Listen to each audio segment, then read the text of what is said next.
Bueno, empieza Juan. Sí, César. Empezaré yo, si te parece bien, Javier. Sí, sí, perfecto, Y luego Juan. sigue César y acabarán hablando y exponiendo un poco su tema. Muchas gracias, Javier, por presentarnos y muchas gracias a ti y sobre todo a la Universidad de Castilla-La Mancha por darnos esta oportunidad de, como decías, acercar algo y una información que, si bien es pública y se puede encontrar, pues muchas veces la gente tiene problemas de acceder a ella o simplemente no accede por desconocimiento.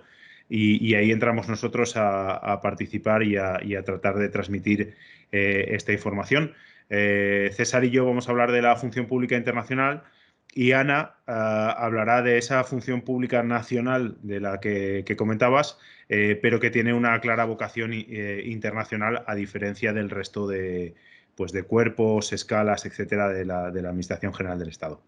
Bueno, nuestro objetivo hoy, buenos días a todos los participantes, es doble. En primer lugar, como decía, dar conocimiento, dar información sobre estas salidas profesionales, que, como decía, no por ser públicas dejan de ser o son más conocidas. Y luego dotaros de algunas herramientas, pocas, para que esto no se alargue demasiado, para que luego, pues, quien tenga interés le dedique un poco más de tiempo a investigar y a conocer, estos ámbitos profesionales. Así que voy a empezar yo hablándoos de las organizaciones internacionales, de todas ellas menos de la Unión Europea, porque va a ser César el que os comente todo lo que tiene que ver sobre las diferentes salidas profesionales en la Unión Europea. Bueno, lo primero de todo es que imagino que casi todo el mundo, bueno, pues conoce las organizaciones internacionales y, por supuesto, ha oído hablar del Sistema de Naciones Unidas. Pero bueno, para que os hagáis una idea, en la Unidad de Funcionarios Internacionales tratamos y difundimos y trabajamos con aproximadamente 180 organizaciones internacionales. Os confesaré que incluso yo mismo algunas de estas organizaciones internacionales ni siquiera las conocía cuando empecé a trabajar hace unos meses en la Unidad de Funcionarios Internacionales. Entonces, quería compartiros, para que seáis conscientes un poco de cuáles son estas organizaciones internacionales. Las vais a ver ahora mismo en la pantalla. Sobre todo para que os hagáis una idea de la cantidad de temas y por lo tanto, la cantidad de perfiles diferentes que van a hacer falta en estas organizaciones internacionales. Algunas de las que veis las conocéis seguro. Y están dentro del sistema de Naciones Unidas, como UNICEF para el derecho de los niños, la UNRWA para el derecho de los refugiados, UNESCO. Quien ha oído hablar del patrimonio de la humanidad, patrimonio inmaterial de la humanidad, etcétera, etcétera. Pero ahí tenéis justo debajo la Unión de las Telecomunicaciones, Unión Internacional de las Telecomunicaciones, la Unión por el Mediterráneo, con sede en Barcelona, que es el único foro en el que se sientan israelíes y palestinos a tratar temas de interés común. Tenéis CAICID, sobre el derecho cultural y las religiones. Podéis ver también la Corte Internacional de Justicia, el Programa Mundial de Alimentos, el Programa de Naciones Unidas para el Desarrollo. Estos probablemente los conocéis, pero debajo veis IRENA, con sede en Abu Dhabi, que se dedica principalmente a las energías renovables, la Organización para la Aviación Civil Internacional, la OCDE, derechos sociales, trata de mejorar las políticas públicas para crear un mundo mejor, pues eso, en retos sociales, económicos. Seguro que habéis oído hablar del informe PISA, sale de la OCDE. La Agencia Internacional para la Energía Atómica está con sede en Viena, y en la que en todas ellas hay españoles trabajando. También hay españolas científicas trabajando en la energía atómica y en esta agencia internacional. El Comité Internacional de la Cruz Roja, la Organización Mundial para la Propiedad Intelectual, el Consejo de Europa sobre el derecho, el Estado de Derecho, la OTAN para la seguridad colectiva, la Unión Postal Universal, etcétera, etcétera, etcétera. Hay, como habéis podido ver, múltiples organizaciones internacionales y, por lo tanto, múltiples perfiles. Es decir, no van a hacer falta solo estudiantes de Derecho, estudiantes de Políticas, estudiantes de Economía. También, por supuesto. pero van a hacer falta perfiles que se hayan formado y se desarrollen profesionalmente en el ámbito de las telecomunicaciones, de la medicina, de la veterinaria, de la arquitectura, la ingeniería civil, la ingeniería industrial, la ingeniería aeronáutica, del ámbito de las humanidades, de la filología, etcétera, etcétera, etcétera, del ámbito de la educación y la pedagogía. Es decir, hay multiplicidad de perfiles que van a ser necesarios y que se van a requerir, y ahora os explicaré cómo podéis llegar a ellos, en el ámbito de las organizaciones internacionales. Por lo tanto, cualquiera que sea vuestra formación, cualquiera que sea vuestro interés profesional, cualquiera que sea vuestro desarrollo profesional, seguro vais a encontrar la posibilidad de trabajar en una organización internacional. Ahora veremos que hacen falta otras cosas además de eso, pero bueno, no me adelanto. ¿Y qué es lo que hacen las organizaciones internacionales? Bueno, pues os voy a compartir, para no explicaroslo yo, un vídeo de una española que lleva muchos años trabajando en el sistema de Naciones Unidas y que además recientemente ha sido nombrada coordinadora residente del secretario general de Naciones Unidas en Uruguay. Os dejo su vídeo desde su anterior puesto para que lo podáis escuchar. Hola, soy María José Torres, soy la coordinadora residente de las Naciones Unidas en Malawi. Es un país que no tiene acceso al mar y eso genera también una serie de problemas que nosotros, como el sistema de Naciones Unidas, estamos mirando cómo solucionarlos. El tipo de cosas que estamos haciendo en Malawi tienen que ver con el día a día de los ciudadanos y yo puedo deciros que lo más importante que hacemos es cuando le cambiamos la vida a alguien. También tenemos un trabajo muy importante con todos los temas de gobernanza, buen gobierno y los temas institucionales, acceso a la justicia, el tema electoral, el tema de participación de las mujeres dentro de la política.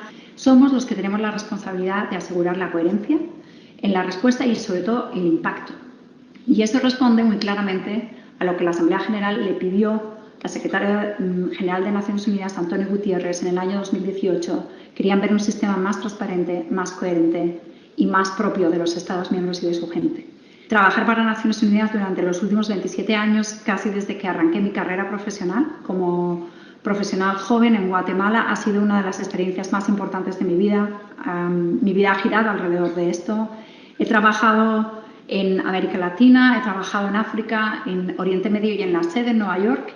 También pasé el examen como nacional competitivo y soy funcionaria de carrera de Naciones Unidas y puedo decir que realmente lo que me hace estar muy orgullosa de pertenecer a esta organización es que, como ninguna, es una organización que nos permite mirar a los grandes desafíos mundiales y encontrar soluciones a esos desafíos conjuntamente. Porque no nos solamente afecta a ciertos países, sino nos afecta a todos: el cambio climático, la desigualdad, los temas de intercambio cultural y los intercambios de propiedad intelectual. Aquellos temas que se refieren a migraciones y refugiados no son el problema de un país, corresponde a la comunidad global y las Naciones Unidas son esa organización y por eso me siento tremendamente orgullosa de ser parte de esta institución. Bien, pues lo habéis podido escuchar de la boca de María José. Se pueden hacer multiplicidad de cosas. Ahí ha hablado de cambio climático, migraciones, de intercambio cultural, etcétera, etcétera. Lo que os decía, muchos perfiles, muchas cosas que hacer en las organizaciones internacionales. Da igual cuál sea vuestro interés, porque seguro que encontráis una forma de colaborar con ellos. Yo me quedaría de todo lo que ha dicho con una cosa que es que cambian la vida de las personas, porque lo que se hace desde las organizaciones internacionales es tangible.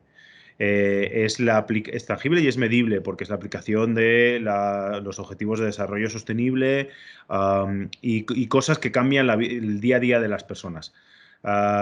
Y eso probablemente es algo que es muy difícil de medir y de ver cuando uno trabaja en otro tipo de empresas o se desarrolla profesionalmente en otros aspectos fuera de la función pública, ya sea internacional o no internacional. Bueno, pero si ya hemos visto un poco cuáles son las organizaciones internacionales, de manera muy somera, pero qué perfiles buscan, que son básicamente todos, etcétera, quizás si alguien piensa que esta es una buena oportunidad como desarrollo profesional en el futuro, se tiene que plantear si le vale la pena o no y cuáles son las condiciones que uno tiene que...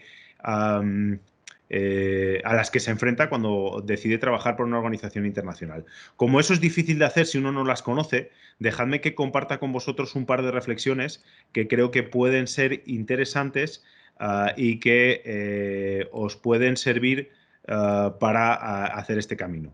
Mirad, aquí tenéis algunas de las cosas que significa trabajar en una organización internacional.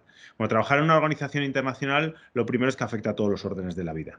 Decía, bueno, y estas cosas que os voy a contar valen para las organizaciones internacionales, obviamente para la Unión Europea, que también es una organización internacional, pero como veréis y os contará Ana, también para en la mayoría de los casos, para la carrera diplomática. Bueno, pues como decía un compañero nuestro, el otro día, uno cuando trabaja en este mundo internacional se convierte un poco en un nómada. Va de un sitio a otro, ya habéis visto que María José nos contaba que ha estado en varios sitios destinada, y esa es una realidad, y una realidad pues, que tiene sus consecuencias positivas y a veces no tan positivas.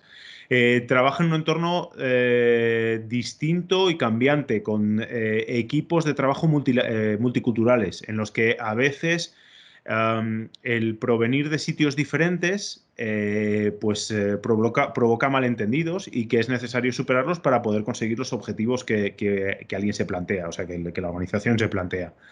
Luego también hay un tema de movilidad geográfica, de conciliación, de la vida personal y familiar con esa realidad cambiante de nómada un poco bueno, pues que tiene sus dificultades. Además, hablamos de una administración internacional, no de una administración nacional, que depende mucho de las aportaciones presupuestarias que hacen los Estados miembros y, por lo tanto, en épocas pues de crisis económica, de dificultades económicas, los Estados miembros probablemente van a aportar menos dinero y, por lo tanto, la organización va a tener menos dinero para acometer sus objetivos, lo cual quiere decir que habrá programas que a veces pues, tendrán que suspenderse. Luego hablamos de los costes de la explotación y ahí hablo de dinero directamente. La explotación pues, supone tener que moverse, que haya mudanzas, colegios de hijos, alquileres de viviendas, etcétera, etcétera. Vamos a ver si eso se compensa de alguna manera. Y luego las condiciones de vida y riesgos. Ya habéis visto que María José nos habla desde Malawi, pero hay gente que bueno, pues, trabaja en su momento en Siria, en Pakistán, en Irak o en sitios pues, donde hay enfermedades como la malaria, el Zika, el chikungunya, etcétera, etcétera. Pues son cosas que hay que tener en cuenta. Entonces, con esta visión, que a lo mejor inicialmente puede parecer algo negativa, habrá que preguntarse si compensa realmente trabajar en una organización internacional. Bueno, pues no todo es difícil, complicado, negativo, porque hay otra serie de cosas. En primer lugar, los valores compartidos con la sociedad internacional. Uno cuando trabaja, os lo decía anteriormente, trabaja en una organización internacional para conseguir cosas tangibles y cosas tangibles en las que se ha puesto de acuerdo la sociedad internacional, recogidas, por supuesto, en los principios y propósitos de la Carta de Naciones Unidas, pero también en los Objetivos de Desarrollo Sostenible. Y son cosas medibles que tienen un impacto directo sobre la vida de las personas. Eso crea una alta motivación en los objetivos de la organización y en los equipos de trabajo, que permiten evitar o que los problemas multiculturales que veíamos anteriormente no sean realmente un problema a la hora de enfrentarse a los objetivos de trabajo. Luego hemos hablado de los costes de expatriación. Bueno, los costes de expatriación se pueden equilibrar con los salarios y privilegios que se tienen en una organización internacional, porque los salarios son infinitamente mayores de lo que podáis cobrar en el 98% de los trabajos que podáis encontrar en España. Para que os hagáis una idea, pues un ingeniero de telecomunicaciones que pueda trabajar en la OTAN en Bruselas o en Bélgica o en Países Bajos, puede estar cobrando 4 o 5 veces más de lo que cobraría en España. Y luego, por supuesto, la experiencia vital. La experiencia vital no es comparable la que se tiene cuando se trabaja en una organización internacional, sea la Unión Europea o sea cualquiera de las otras, con la que se puede tener trabajando bueno, pues en cualquier empresa en tu propio país. Es completamente diferente, no tiene nada que ver. Hemos visto cuáles son a qué se dedican las organizaciones internacionales, cuáles son los perfiles que buscan y cuáles son las... una pequeña reflexión sobre si vale la pena o no trabajar en una organización internacional. Bueno, pues si uno ha pasado esas fases y realmente sigue pensando que una organización internacional puede ser una buena opción de salida profesional, tiene que preguntarse necesariamente que cómo se accede a una carrera de este tipo. Bueno, lo primero, os vuelvo a compartir otra cosa, creo que lo estáis viendo ya, que son los niveles. Lo importante aquí no es los nombres que veáis, cómo se llamen o cómo se denominen los niveles, sino que hay niveles, sobre todo me refiero a la última columna, años de experiencia. Hay niveles en las organizaciones internacionales, todos estos que estáis viendo en la pantalla requieren de un grado o un máster como requisito inicial para poder acceder, que exigen de más o de menos experiencia a la hora de presentarse. ¿Por qué es importante? Bueno, porque la experiencia también obviamente va a venir aparejada con un grado de responsabilidad. Y van a surgir vacantes de todos los niveles. Es decir, no es una carrera que necesariamente requiera de acceder al nivel más bajo para poder ir accediendo a los superiores, sino que independientemente de si la organización tiene una carrera funcionarial o no, si se puede estar más o menos tiempo en la organización, todas van a ofertar plazas de cada uno de los niveles. Resumen de todo esto. Y primera lección o primer punto fuerte que quiero que os quedéis en la cabeza, es decir, que esto no es necesariamente una salida profesional que requiera de meterse directamente desde la universidad, sino que podéis tener podéis hacer eso, por supuesto, depende de qué organización, pero podéis tener un desarrollo profesional en el ámbito que más os llame la atención. No necesariamente en una organización internacional, pues puede ser en una empresa, puede ser en una organización no gubernamental, puede ser en la propia administración nacional o autonómica o local. Y luego, posteriormente, postularos a puestos de niveles más altos gracias a la experiencia que habéis adquirido con anterioridad. Así que no es una carrera inmediata, sino es una carrera que puede ser de corto, medio o largo plazo. ¿Cómo se puede acceder? Bueno, pues hay exámenes, no me voy a parar mucho en esto, pero simplemente os lo digo de manera breve. Hay contratos de larga duración e indefinidos. También hay organizaciones internacionales que tienen carrera funcionarial. Hay contratos de corta duración, hay misiones de paz, que no son solo de los militares, sino que hay civiles que también trabajan en ellas. Y luego se puede tener una primera experiencia a través de prácticas, ya las paguen los Estados miembros como sería en nuestro caso España, o las propias organizaciones internacionales. En cualquier caso, independientemente de cuál sea la vía que utilicéis para acceder a una organización internacional, segunda idea importante, tenéis que dominar idiomas. Todas las vacantes que salen, incluso todas las vacantes de prácticas, van a requerir de un dominio del inglés. Pero un dominio del inglés no es que, bueno, yo tengo un B2 o incluso tengo un C1. No, es que da igual el título que tengáis. Lo importante es que lo dominéis, porque en los procesos selectivos, ya sea de las prácticas o de las plazas vacantes con carácter laboral, vais a tener que utilizarlo y van a comprobar que efectivamente domináis ese idioma. Y el inglés aparece en todos. Posteriormente, es recomendable hablar una segunda lengua, además de la vuestra propia. Por suerte, el español es una de las lenguas oficiales del sistema de Naciones Unidas, con lo cual, bueno, pues muchas veces se va a cumplir ese requisito, pero nosotros os aconsejamos que además habléis otra segunda lengua extranjera. Puede ser el francés, que muchas veces es requisito para muchas de las plazas, pero puede ser, si habláis ruso, chino o árabe, pues entonces, oye, mejor que mejor. Pero ya os digo, no vale que lo chapurreéis, lo tenéis que hablar realmente. Quizá a lo mejor no al nivel del inglés, pero a un muy buen nivel. Y luego hay otra cosa importante, tercera y última idea importante que quiero que os quedéis, luego os hablaré de esas herramientas, que son las competencias. César os las va a contar también, pero las competencias de las que muy probablemente os pueden dar un primer baño en la universidad y seguro que lo harán en las áreas de empleabilidad, etcétera, etcétera. Pero son básicas y fundamentales a la hora de presentaros a un proceso de selección. Os las van a requerir y os van a hacer demostrar que realmente tenéis esas competencias. Y esas competencias, aparte de que las busquéis por internet, las conozcáis, sepáis lo que significan, empezáis a conocerlas, a trabajarlas, solamente se adquieren cuando uno realmente se pone a trabajar y se pone a hacer cosas. Con lo cual, os animamos, y veréis que César os lo va a repetir, os animamos a que hagáis cosas. ¿Y qué significa hacer cosas? Bueno, significa muchas cosas diferentes. Que participéis de vuestra vida universitaria, que lo hagáis a lo mejor con las becas de colaboración de la universidad, que lo hagáis trabajando en vuestras comunidades. Lo podéis hacer simplemente pues, siendo entrenadores de baloncesto de niños pequeños, trabajando en una ONG con personas mayores, trabajando en trabajos de verano o compartiendo vuestro tiempo los fines de semana pues en algún tipo de trabajo. Ahí os va a tocar enfrentaros a realidades, a solucionar problemas, a hacer diferentes cosas que os van a permitir adquirir y trabajar esas competencias que os van a requerir a su vez en los procesos selectivos para las organizaciones internacionales.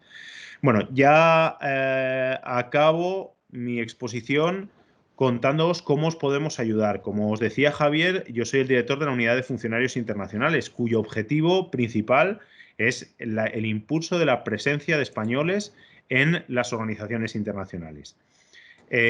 Para ello, bueno, trabajamos en diferentes vías, análisis, asesoramiento, promoción, etcétera, etcétera, pero sobre todo hay una cosa importante que es la difusión y la información. De hecho, este acto, esta sesión de hoy, se enmarca dentro de esa línea de trabajo que tenemos.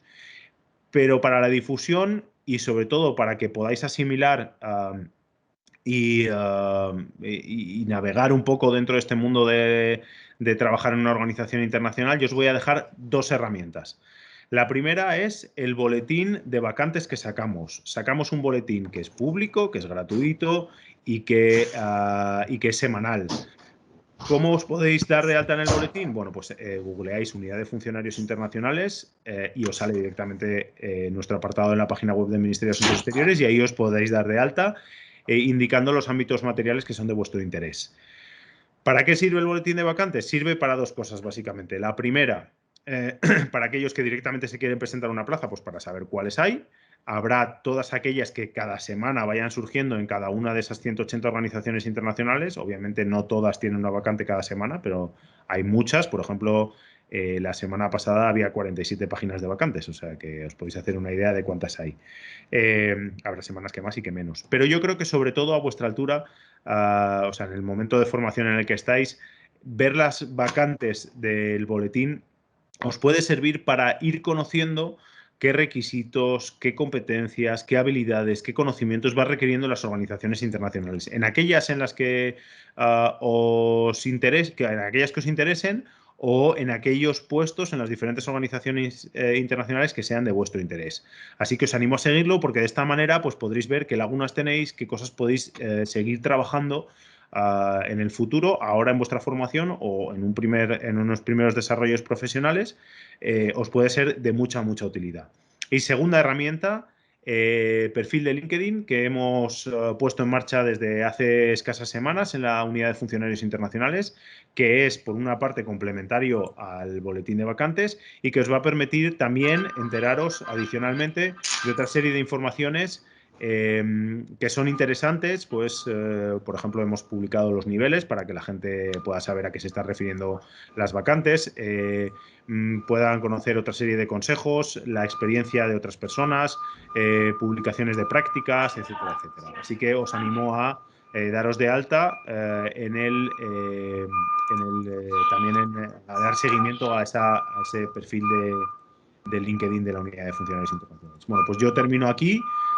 Recordándoos las tres ideas principales, que esto no es una carrera inmediata, que puede ser de medio o largo plazo incluso, que es muy importante, os lo van a repetir, que trabajéis los idiomas, que habléis perfectamente inglés, que realmente lo habléis y que tengáis un segundo idioma extranjero y que trabajéis las competencias lanzándoos a la piscina.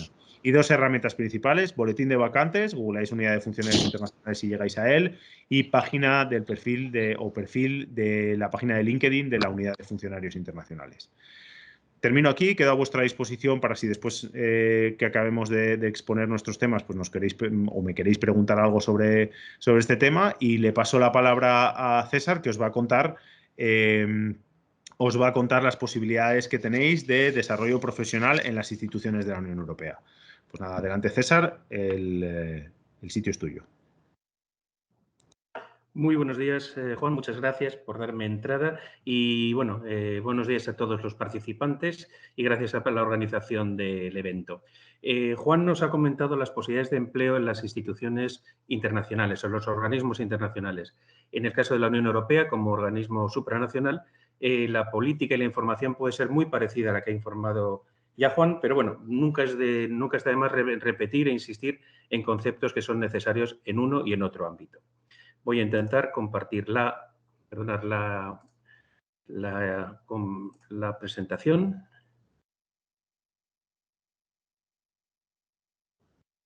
¿Me confirmáis si es correcto? ¿Se ve? A ver, se ve ahora mismo, ahora todavía no se ve, César. ¿Ahora? Todavía no.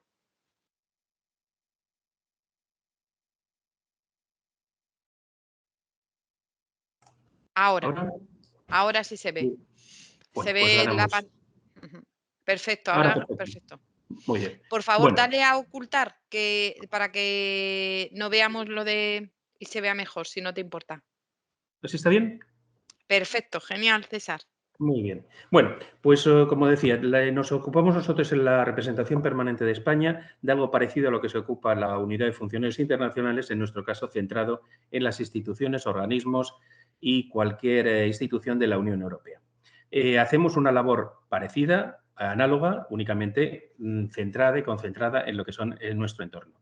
Nos preocupa mantener la presencia de españoles en las instituciones. Una presencia cuantitativa, por supuesto, pero también cualitativa para que esos españoles que entran en esas instituciones, ojalá lo hagan en unidades que son de interés estratégico, pero también que tengan una carrera profesional para alcanzar puestos de dirección y puestos en los que asuman responsabilidades. Desde la unidad de apoyo, entonces realizamos diversas actividades que serían divulgativas, como puede ser la de ahora, control de bases de datos, orientativas / formación, seguimiento de carreras, los programas de expertos nacionales, que son para empleados públicos españoles que tienen estancias temporales en las instituciones europeas, y también todo lo referente a prácticas. Siempre que hablo yo a partir de ahora de empleo, hablo de empleo y prácticas. Las prácticas son unas prácticas siempre retribuidas, con lo cual vamos a igualar siempre posibilidades de empleo y prácticas, aunque hablaré en su momento de una información concreta sobre prácticas. En las instituciones europeas trabajan ahora mismo en todas las instituciones, en todas las sedes y en todos los Estados miembros unas 70.000 personas, de los cuales unos 6.500 son españoles. Tenemos ahora mismo una presencia de un 8,9% y es casualmente, coincide ahora mismo, con la que nos corresponde según los índices guías que ha publicado la Comisión Europea. No nos contentamos porque, evidentemente, estamos hablando de una presencia cuantitativa y nos hace falta saber que ese número de efectivos esté donde mejor nos interesa. Los motivos para trabajar en las instituciones no se difieren mucho de los que ha comentado Juan para organismos internacionales. Estamos hablando de empleo público, servicio público, en este caso, dirigido a 500 millones de destinatarios, de ciudadanos de la Unión Europea. Participar en el desarrollo del proyecto europeo y creer en él, saber que vamos a trabajar en un entorno interesante, el multicultural, multilingüe, del cual vamos a aprender, que las condiciones económicas son satisfactorias. Ya quedaba una cantidad, Juan hablaba de esas 4 veces, evidentemente aquí se puede llegar a esos sueldos cuando alguien ya es un profesional avanzado, pero sirva el dato de que un joven graduado universitario que accede por primera vez a una plaza de administrador, que sería la categoría en la que se exige un título universitario, un junior, el sueldo ahora mismo, desplazándose desde España, estaría alrededor de 4.500 euros y a partir de ahí, lógicamente, habrá una carrera profesional que, como sigue en el siguiente dibujito, es real. La carrera profesional existe, es automática, se va avanzando con el tiempo e incluso hay una valoración del trabajo personal que puede permitir un avance más rápido. Aparte de la carrera profesional, es muy importante la movilidad funcional y la movilidad horizontal.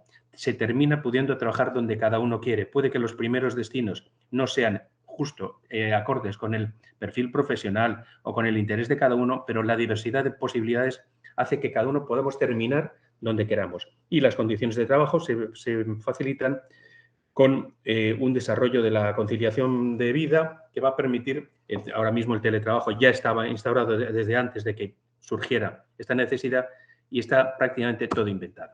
Las posibilidades son múltiples. Hablaba Juan de múltiples oportunidades geográficas. Aquí también, aquí casi todo es en Bruselas y Luxemburgo, pero también existen posibilidades en todos los Estados miembros o incluso a través del Servicio Europeo de Acción Exterior existen las embajadas de la Unión Europea en todo el mundo. Institucionales, lo normal es trabajar en la Comisión Europea, que es donde más oportunidades surgen, pero no todo, la Unión Europea no es solamente la Comisión, existe el Parlamento y el Consejo, existen los dos órganos consultivos, Comité de Regiones, Comité Económico y Social, los dos en Bruselas, los dos bancos, Banco Europeo de Inversiones en Luxemburgo y Banco Central Europeo en Frankfurt, los dos tribunales, Tribunal de Justicia y Tribunal de Cuentas, los dos en Luxemburgo, el Supervisor Europeo de Protección de Datos, el Defensor del Pueblo, el Servicio Europeo de Acción Exterior que comentaba antes y múltiples, vamos a dejarlo en unas 50, agencias descentralizadas por todos los Estados miembros, de unos ámbitos muy específicos.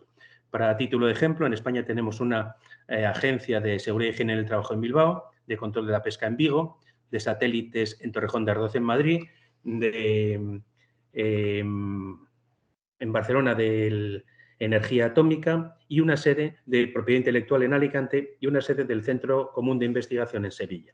Esas posibilidades quiere decir que en algún momento podremos trabajar para la Unión Europea, no necesariamente en Bruselas. Se van a intentar poder realizar funciones directivas, que son las que os comentaba, que son las ligadas a la tenencia de un título universitario, un grado, pero también si no se tiene esa titulación existen funciones ejecutivas, lo que en España serían de administración general, de asistencia o de secretariado o incluso de oficios.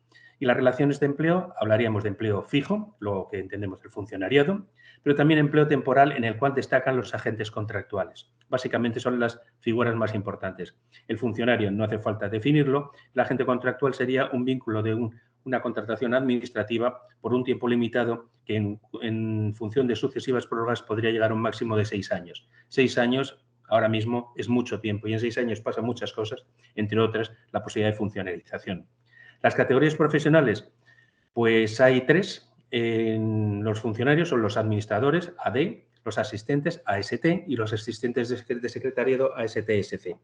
Por la titulación universitaria, os animo a que os fijéis en las vacantes de administradores. Y esos administradores, como decía, tienen varios grados. El grado 5 es el inferior, que sería destinado a los juniors, en los que se va a pedir menos experiencia. Ámbitos funcionales, no voy a decir todos, porque evidentemente no pueden ser todos, pero muchísimos, mucho más que lo que entendemos por el área jurídica y el área económica. ¿Hay sitio para todos? ¿Más posibilidades para los que he dicho? Pues quizá, pero también hay posibilidades para expertos en todos los ámbitos, en muchísimos ámbitos. Se han convocado recientemente oposiciones para productos químicos, para energía nuclear, para protección de datos, para relaciones internacionales, para salud, salud y sanidad animal. Y aparte de los temas de informática, juristas, lingüistas, traducción. Además de los ámbitos funcionales específicos, existe un ámbito que se llama los generalistas, que es la oportunidad más clara y más fácil y más sencilla para los jóvenes graduados. Se convoca cada año. Es verdad que en el año 2020 ha habido una suspensión, pero que se espera que se vuelva a reiniciar en el año 22, todavía no es seguro, pero esperemos que eso sirva, porque sería la oportunidad para que los jóvenes graduados tengan una primera puerta abierta para intentar entrar en las instituciones. Servirían todas las titulaciones posibles y se pediría únicamente un grado. De otros requisitos hablaremos más tarde. Toda la selección de personal en la Unión Europea, todo lo hace el seleccionador de personal, que en este caso es la Oficina Europea de Selección de Personal. Afortunadamente, en este caso, todo está centralizado. EPSO se ocupa de seleccionar a los mejores candidatos. Distinto es que luego las instituciones contratarán de entre las listas de reserva que surgen de los procedimientos de selectivos a aquellos que se adecúen más a sus necesidades. Las listas de reserva no son de número de mérito, son todos los que entran en una lista de reserva, están en igualdad de condiciones y todos pueden recibir una oferta de trabajo en cualquier institución que trabaje y le interese el trabajo de EPSO. La página web de EPSO y las siglas de EPSO son básicas de lo único que no podéis olvidar después de la charla de hoy. os da toda la información, os podéis hacer, entre comillas, socios de EPSO en el sentido de tener un usuario, una contraseña y recibir información puntual. Podéis acceder a una plataforma de aprendizaje electrónico donde explican todo cómo se realizan los procedimientos, con vídeos, con ejemplos de pruebas, muy didáctico. Podéis ver anteriores convocatorias, pongamos como si fuera un museo de todo lo que han convocado anteriormente, para ver cuándo y cómo lo hicieron, ver lo que está ahora mismo en marcha y cuáles son las posibilidades futuras siempre a un margen de 5, 6, 7 meses vista. Se puede prever la preparación porque todo tiene suficiente antelación. Insisto en que no se convocan plazas, sino que se convocan listas de reserva de las cuales surge la oportunidad de trabajo.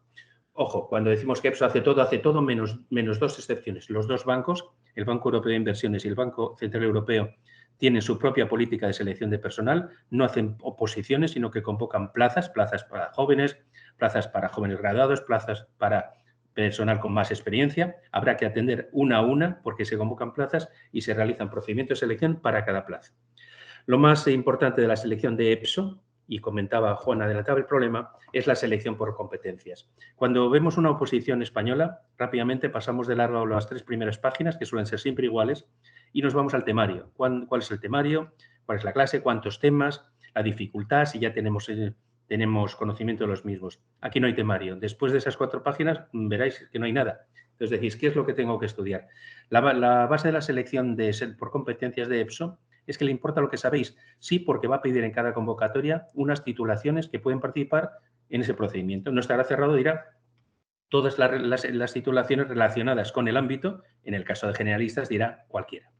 ¿Le importa? Sí, le importa. Y le importa también la práctica. Y suma la práctica cuando pide práctica lo que un interesado ha podido experimentar en el mundo laboral. Y le interesa a veces con mucha práctica, a veces normal, y cuando pide jóvenes graduados, a lo mejor no le interesa incluso que tengan práctica.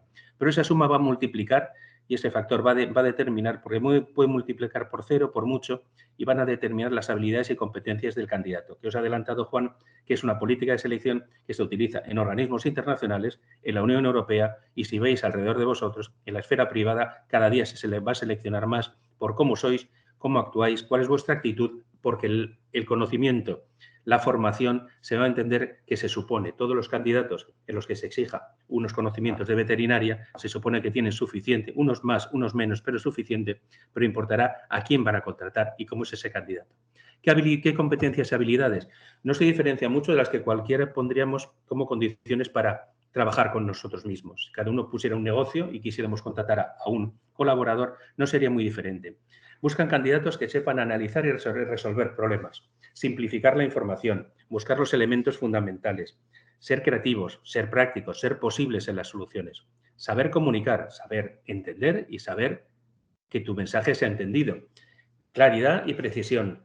El conocimiento de idioma es básico, por escrito y verbal, y saber que a veces como nos comunicamos con iguales, con compañeros, con superiores jerárquicos, con el equipo de trabajo o con la ciudadanía, y hay que acomodar los mensajes y la manera de comunicar. El aprendizaje y desarrollo significa asumir responsabilidades, ser autónomo, tener iniciativa y hacer un trabajo de calidad siempre y posible. Determinar prioridades y ser organizado, pues planificar, saber organizar, ser flexible, ser eficaz, ser eficiente, saber lo que debe ser lo primero y lo secundario. Me saltaba el aprendizaje y desarrollo, mejorar, no conformarse con lo que ya ha servido para ser seleccionado. El devenir, nuestra vida laboral va a exigir que seamos mejores, que aprendamos nuevos sistemas, que ampliemos y desarrollemos esas competencias que han sido suficientes para entrar, pero que en algún momento se pueden quedar anquilosadas. Tendremos que aprender nuevos procedimientos, nos regalará el avance tecnológico nuevas herramientas y tendremos que aprenderlas. Tendremos que aprender nuevos idiomas, por ejemplo. La resiliencia, saber que nos encontraremos con problemas de falta de medios, con relaciones laborales complicadas, con plazos perentorios, pero no podremos huir ni echarnos a llorar, tendremos que enfrentarnos a ellos y adaptarnos a ellos y aprender muchas veces del fracaso o del no éxito, y eso nos hará más fuertes. En las instituciones europeas, y entiendo que los organismos internacionales, se trabaja en equipo. El puesto ese del asesor, del enterado, del que se conoce mucho un tema, no es normal. Se trabaja siempre en equipo. Eso significa que habrá que colaborar, que habrá que respetar opiniones de otros, y más en un ambiente multicultural, que habrá que compartir información y que saber negociar. Y si hay equipos, habrá que ser líder, no jefe, o jefe en el sentido de motivador, director, solucionador de conflictos y maquinista de un tren que tiene muchos vagones. La titulación académica que os van a pedir para trabajar en las instituciones va a depender del grado y la categoría de funciones. Para los que están interesados en una función de administrador, pedirán un grado universitario, un grado de 3 años. Si el perfil ya es de alguien muy experimentado, puede que pidan un máster o pidan un grado de 4 años, pero lo normal es que para ser administrador sirva un grado de 3 años. Experiencia profesional, y titulación en el ámbito relacionada con el ámbito de cada posición, y en cada convocatoria se dirá cuáles son, o lo determinará de manera general, pero todos entenderemos si nuestra titulación tiene que ver con el ámbito. Experiencia profesional, pues cuando se pide, y no se pide siempre, y cuando se pide se puede pedir más si es un grado muy elevado o menos cuando es un grado de entrada. Y insisto, cuando es un grado junior, en muchas ocasiones no se pide experiencia profesional. En esas oposiciones de generalistas o incluso en unas de derecho europeo que se convocaron el año pasado, pedían 1 año de experiencia. Idiomas, por supuesto, cuanto mejor sepáis los idiomas, mejor. Es una herramienta de trabajo, de vida y una herramienta para superar un procedimiento selectivo. Las convocatorias, cuando las leeréis, veréis que se pide un B2, pero el B2 es el suelo. Cuanto mejor tengáis esa herramienta, será más fácil que realicéis los exámenes, porque los exámenes se realizan siempre en 2 lenguas.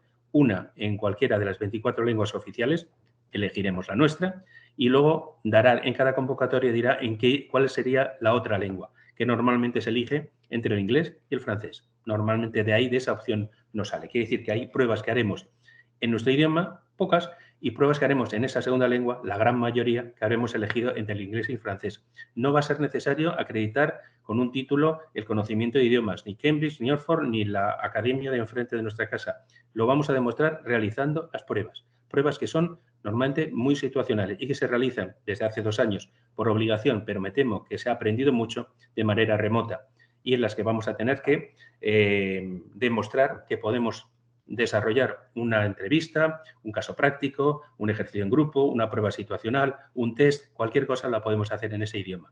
No hay límite de edad, pero hay una edad normalmente, una edad estadística en la que se aprueban estos procedimientos, por lo menos los de funcionarios. Como habéis visto, se piden más que conocimientos, se están pidiendo habilidades y competencias. Y como comentaba con mucha razón Juan, esto no se aprende en la universidad, se aprende viviendo. Hay que vivir un poco más allá de la universidad, desarrollarnos personalmente, y eso se tarda. ¿Se puede aprobar una oposición con 23, 24 años? Se puede, pero lo normal es que la manera de realizar el examen, las pruebas que se nos piden, habrá que demostrar que se tiene esas habilidades, que se ha crecido personalmente, y eso serán los 20 y bastantes años. Pero repito, que las estadísticas están para vencerlas. Quizá para los puestos de agentes contractuales, que hablaremos en algún momento, puede ser más fácil para vosotros. Y nacionalidad, no hay ningún límite, aunque a partir de las listas de reserva se puede aquilatar un problema del desequilibrio geográfico. Ahora mismo los candidatos que más se presentan para las instituciones son italianos y españoles. Estamos en un margen de presentación de un 15% de media en cualquier procedimiento de selección, salvo que sea muy concreto. Eso quiere decir que si nuestro índice guía es un 8,9, estamos prácticamente duplicando lo que nos corresponde. No hay ningún problema. Podrían aprobar un montón, como ocurre a veces, un montón de italianos, un montón de españoles. Pero a través de las listas de reserva, las instituciones ya intentarán mantener ese equilibrio geográfico, con lo cual podrá ser a lo mejor más complicado en algún momento. Pero de las listas de reserva se sale siempre. No es un problema estar en una lista de reserva, es una bendición. Veis ejemplos de ámbitos que ya los he comentado, son muchos y sobre todo siempre, aparte de todo lo que veáis, los traductores, intérpretes y para los que tengan conocimiento jurídico e idiomas, los juristas lingüistas. Pero evidentemente existen todos esos puestos horizontales o generalistas de derecho, economía, informática, comunicación, pero veis otros más concretos como inspección nuclear, desarrollo rural, protección de datos o cooperación con ayuda a terceros países. Un esquema de un procedimiento de selección a partir de la publicación es realizar primero una fase de preselección, que últimamente se está intentando cambiarla. Como veis, hay un aviso ahora al final de la pantalla que dice que está todo en proceso de cambio, pero ahora mismo se hacen fases de preselección para aminorar el número de candidatos, para que lo superen únicamente el 10%, el 10 veces el número de plazas, una fase intermedia con otras pruebas, otro como segundo filtro, para llegar a la fase real de selección, que es un centro de evaluación donde se realizan un montón de pruebas, normalmente actuariales, de simulación, para llegar a la lista de reserva. Los agentes contractuales son esa posibilidad contractual, esa posibilidad de un contrato temporal, y la gran diferencia respecto a un funcionario es que no hay convocatoria. No tenéis que esperar a que se convoquen. La base de datos de interesados en ser agentes contractuales está abierta. Es cuestión de inscribirse, como veis, para unos ámbitos muy diversos, muy parecidos a veces en funcionarios y a veces que os pueden sorprender, como que hay psicopedagogos o atención a la infancia, porque, por ejemplo, hay guarderías de empleados de las uniones de las instituciones a los que hay que atender, y hay correctores, traductores, hay bastantes. Os podéis inscribir en todos los ámbitos y grados en los que queráis, y si sois identificados como potenciales candidatos, seréis invitados a un proceso de selección. Y el problema radica ahí, que no os podéis tener la seguridad de realizar los ejercicios de selección, solamente si a través de EPSO y a través de la institución que está interesada os identifican como potenciales contratados. Y el sistema es muy parecido. Como veis, la convocatoria es continua. Si os identifica, os invita a una prueba de selección. Si se aprueba esa prueba de selección, habría una entrevista de contratación y surgiría una contratación normalmente por un periodo limitado, prorrogable hasta 6 años. En esta posibilidad, yo creo que siendo gratis, entre comillas, y no exigiendo prácticamente una gran realización de pruebas, hace falta tener deportividad, inscribirse y esperar esa identificación. Para tener acceso a todas las convocatorias y plazas, lo principal, EPSO. Como decía, en EPSO está toda la información. Nosotros tratamos de dulcificar la información de EPSO, acomodándola, simplificándola. Nos podéis encontrar en Google, en Reper, Trabajar en la UE. En el Ministerio de Asuntos Exteriores se ha iniciado el año pasado una aplicación que se llama Profesionales UE, donde, al igual que comentaba Juan con el caso de UFI, os podéis inscribir para recibir unos boletines o unas noticias sobre convocatorias, todas las que se convoquen o solamente las que hayáis definido en función de vuestro perfil. Y en la página web de Hablamos de Europa se publican todas estas informaciones, y además se publica un buscador para buscar todas las vacantes, bien por idioma, bien por localidad, bien por institución o bien por perfil. Manejamos un Twitter, UDAREPER, donde intentamos manteneros cerca de esta posibilidad. El resumen, y voy a repetir algo que comentaba Juan, es que el camino para ser al menos funcionario no es corto. Normalmente es un camino, una carrera de medio fondo, no vamos a exagerar, en las cuales hay que hacer cosas. Y aconsejamos que viajéis, que mejoréis los idiomas, que hagáis el máster. La posibilidad del Colegio de Brujas es una institución educativa en Brujas y tiene una sede en Polonia, donde normalmente para juristas y economistas existe una posibilidad de perfeccionamiento que va a resultar llamativo para posibles seleccionadores. El voluntariado europeo, o llamado el Cuerpo de Solidaridad Europeo, una posibilidad cuasi profesional de empezar a vivir fuera y a vivir en ese ambiente multicultural. Realizar un Erasmus, por supuesto, tener experiencias profesionales, formaros en los temas y los conocimientos de la Unión Europea, la posibilidad a través de los partidos políticos y grupos políticos acercaros a la Unión Europea, ONGs, esas posibilidades que he hablado de agentes contractuales, y la oportunidad de prácticas, que le quiero dedicar 2 o 3 minutitos. La realización de prácticas os va a permitir confirmar si os interesa esta aventura, os va a dar a conocer cómo se trabaja por dentro, os va a permitir hacer mejor los exámenes de selección, porque los exámenes de selección, al ser muy de simulación, habrá que hacer cosas que se han hecho en esos 5 meses. Os facilitará, casi seguro, salir de una lista de reserva, porque quedáis marcados como antiguos, entre comillas, trabajadores de la casa. Os conocerán, pero una vez que hayáis pasado los procedimientos de selección, y permitirá también que seáis identificados, a lo mejor, en una base de datos de agentes contractuales. Hay muchos programas y muchos calendarios, porque a diferencia de las plazas de funcionarios y de agentes contractuales, no hay un EPSO que unifique todo. Cada institución, cada agencia convoca sus propias prácticas. Existen multitud de calendarios y, por tanto, multitud de plazos y demás. A través de nuestra página web, lo que hacemos es un resumen de todas ellas para que tengáis ahora mismo, a fecha de hoy, a la vista todo lo que se va a realizar en el 2022 y cuáles serían los plazos para cada convocatoria. Y a título de ejemplo, ahora mismo en noviembre se está desarrollando hasta final de mes el plazo de presentación de candidaturas para realizar prácticas en el Parlamento Europeo desde marzo. En enero se convocarán la convocatoria de prácticas en la Comisión para empezar en octubre del 22. Pero todo esto lo podéis ver y empezar a plantearos esa posibilidad de presentaros a prácticas, porque ahora mismo yo creo que es básico para recién graduados intentar esta posibilidad. No hay limitación de edad. Casualmente vemos que cada vez las prácticas es una inversión de empleo futuro y la edad está subiendo. Se va a pedir una titulación universitaria, se van a pedir experiencias, se van a pedir idiomas. Los mejores, la competencia es dura, con lo que hay que tener de todo y mucho. Presentar una buena carta de motivación. Esto os aconsejo que, aparte de un currículum que empecéis a formar y a hacerlo crecer, tengáis clara una carta de motivación preparada, básica, que adaptaréis de acuerdo con la oferta de trabajo. Prácticas curriculares no hay prácticamente. Sería falso decir que no las hay, porque en el Consejo cree que hay 10 plazas cada 6 meses en las que en ese caso no son retribuidas, pero normalmente son siempre retribuidas. Una retribución de becarios de aproximadamente 1.300, 1.400 euros al mes y una duración media de 5 o 6 meses con carácter general. Muy importante, o la veis para los que tengáis una vocación internacional más allá de la Unión Europea, de realizar prácticas en las embajadas de la Unión Europea en todo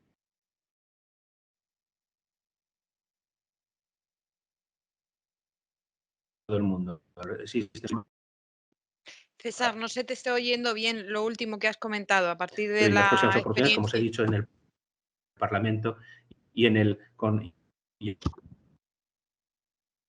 César, ¿Desde dónde? no se te oímos desde la parte que has ¿Hola? hablado de la experiencia ¿Sí, en me escucháis? las... sí, sí, te escucho, César. ¿Tú me escuchas a mí? ¿Me escuchas, César? Perfectamente.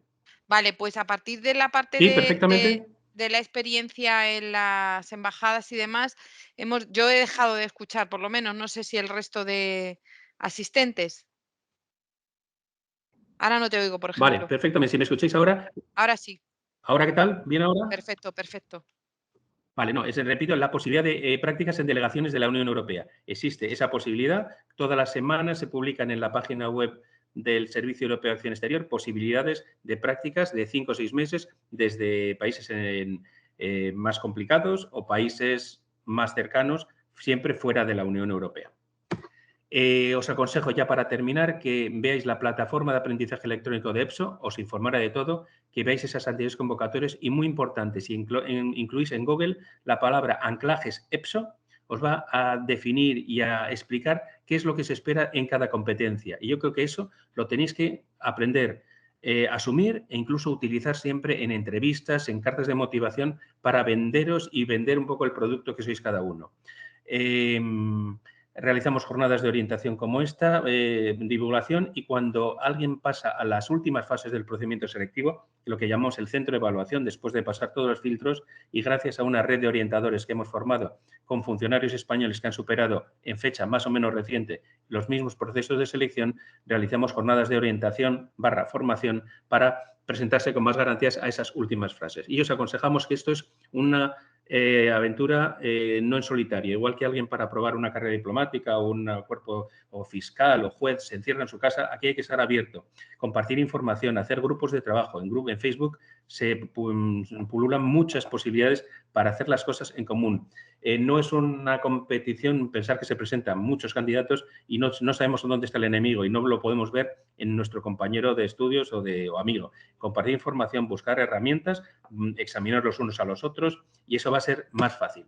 Y las páginas web, para terminar, las de EPSO, las de la REPER y nuestro Twitter, como decía, y nuestra cuenta de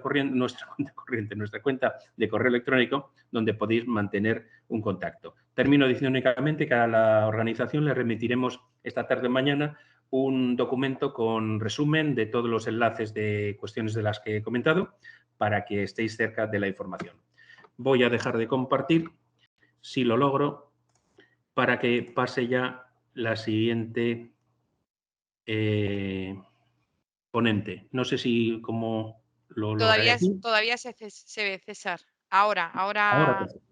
Pues ahora muchísimas ya solo gracias a todos y paso el micrófono. Okay, Ana, cuando bueno, quieras. sí, muchas gracias. La verdad es que así con un público tan silencioso, no sé, suena un poco raro hacer la presentación, pero bueno, empiezo por el principio. Mi nombre es Ana Álvarez, soy vocal asesora en la Subdirección de Asuntos de Extranjería. Yo no estoy en ninguna unidad sobre funcionarios o que estén informando habitualmente de esto, pero mi compañero Juan Gala me pidió que preparase una presentación para contaros un poco qué es la carrera diplomática y que os contase un poco mi experiencia. Yo, para empezar, os cuento que hace, bueno, pues justo el mes que viene, hará 14 años que aprobé la oposición. Me lo dijeron un diciembre de 2007, que fue, bueno, pues la gran alegría después de unos años de estudio de la oposición. Posteriormente hice el curso selectivo que hay en la Escuela Diplomática. Hice unas prácticas en nuestra embajada en Chipre y posteriormente estuve primero destinada 3 años aquí en Madrid y luego he estado 4 años destinada en Sudáfrica, donde llevaba los temas consulares de la embajada, en la embajada en Pretoria. Después me fui destinada 3 años a Zimbabue, donde, bueno, pues tuve pues, la experiencia africana de verdad, no como en Sudáfrica. Y luego ahora mismo estoy destinada en España, llevo 3 años aquí y pensando en salir ya pues probablemente el año que viene de nuevo. Yo creo, me han pasado una presentación que hice, prepararon unos compañeros que me parece muy interesante, está muy bien hecha, muy bonita y por eso me voy a basar en ella para contaros la primera parte de lo que es la carrera diplomática y posteriormente espero que me dé tiempo, porque yo creo que lo interesante es que os cuente pues mi visión de la carrera y lo que es el trabajo real, o sea, qué hacemos de verdad, sobre todo porque seguramente la carrera diplomática es una de las más desconocidas. Yo a veces dudo muy seriamente de que mi familia y mis amigos sepan lo que hago. Además, por aparte de contaros un poco de qué va esto, yo creo que es muy importante que a lo largo de la presentación y lo que os cuente, o uno de los objetivos que quiero es acabar con algunos mitos que hay alrededor de nuestra carrera, ¿de acuerdo? Entonces, voy a ver si consigo compartir mi pantalla.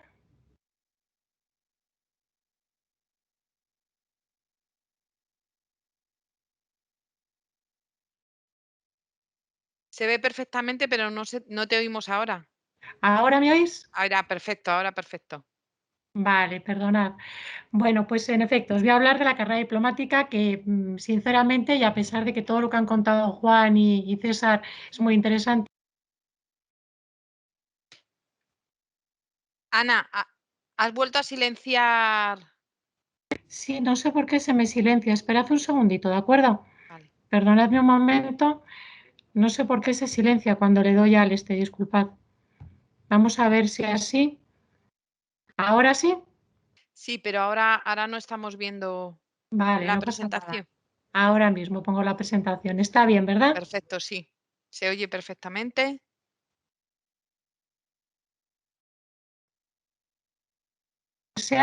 Por lo que sea, se silencia cuando intento esto. Voy a intentarlo, ¿de acuerdo? Vale. En fin, la carrera diplomática es, pues somos funcionarios, un cuerpo de la Administración General del Estado que está adscrito en particular al Ministerio de Asuntos Exteriores y que estamos especializados en relaciones internacionales. Es un cuerpo en España, se creó en el año 1852, pero la realidad es que la profesión de diplomático es probablemente una de las más antiguas del mundo. Supongo que todos habéis oído hablar de los emisarios y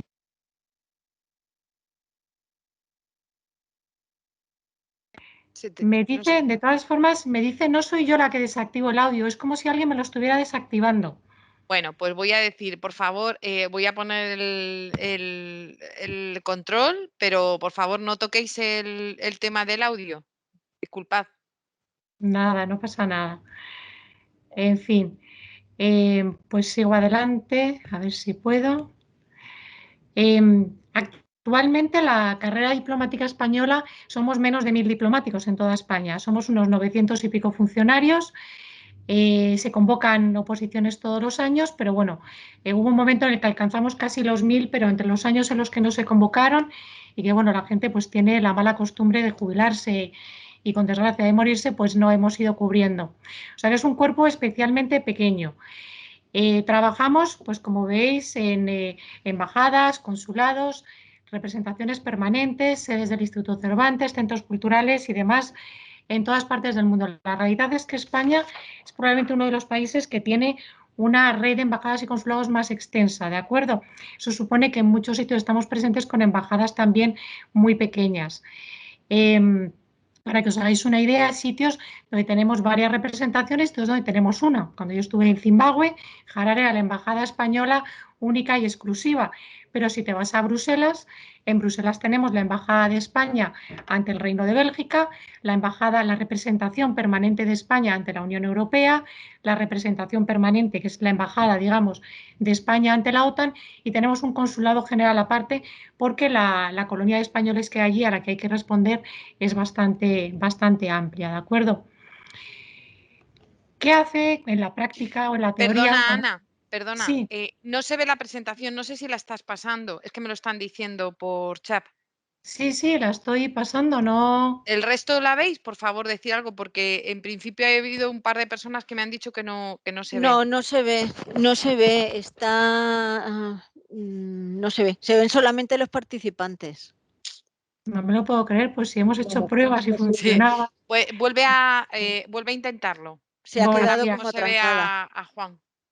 Solo se ve a Juan, estoy hablando yo y se te ve a ti, Juan, qué bien. No, No, ahora se te ve a a ti. ti y a Juan. Se veía antes. Bueno, yo pensando que no me veía y se estaba poniendo caras y haciendo cosas extrañas. En fin, vamos a ver si soy capaz. A ver, ¿ahora la veis? Ahora sí. Sí. Sí, Ana, se te ve. Vale. Lo que pasa es que ahora físicamente no se te ve a ti. Bueno, pues no puede Sí, ser yo todo sí en la la vida. veo. Yo ¿Ah, sí sí? la veo, ¿Sí la Ana. ves? Vale, Iba a decir, tampoco puede ser todo en la vida. Yo termino la Vale, ahí está. presentación y luego así la quito y me veis un ratito, ¿de acuerdo? Y os Vale. cuento más cosas. En fin, las tareas que desempeña el personal diplomático Perfecto. están en dos bloques principalmente. Una es la práctica diplomática y otra la práctica consular. Yo siempre digo que cuando salimos en los periódicos para cosas positivas es la parte diplomática. Cuando salimos en los periódicos para cosas negativas es la parte consular. Pero bueno, básicamente la práctica diplomática son esas 5 funciones que aparecen ahí recogidas y que son las principales: representación, negociación, información, comunicación y promoción. Eso supone que las embajadas de España en el exterior representan a nuestro país allí donde estamos. ¿Para qué le representamos? A todos los efectos, cuando hay que negociar acuerdos, cuando hay que recabar información sobre lo que está pasando en ese país, cuando hay que ayudar a empresas españolas, cuando hay que hacer una labor de información de lo que está ocurriendo, cuando hay que comunicar, cuando hay que promover. Hay sitios donde las embajadas y consulados, aparte de los diplomáticos de exteriores, tenemos representantes de otros ministerios, de comercio, de sanidad, de sanidad no, de asuntos sociales, de otros. Pero hay otras embajadas muy pequeñas donde no tenemos miembros de otras embajadas. Somos la cara de la administración española en el exterior, ¿de acuerdo? La parte consular, que es la que además a mí me apasiona más y a la que más años, a la que he dedicado prácticamente toda mi carrera, es la parte de atención y asistencia a los españoles que están en el extranjero. Por eso digo que a lo mejor es la parte en la que salimos en los periódicos, porque son las cosas, pues cuando ha habido una defunción, cuando tenemos detenidos en el exterior, cuando ha habido que hacer evacuaciones, repatriaciones, ¿de acuerdo? Pero no solo eso, esa es la parte, digamos, más vistosa. Luego, las embajadas y consulados tienen registro civil, registramos los nacimientos de españoles fuera, hacemos matrimonios, yo he hecho matrimonios, he casado a gente fuera, tramitamos pasaportes, visados para los extranjeros que quieren venir a España, ¿de acuerdo? Todo eso es la labor consular.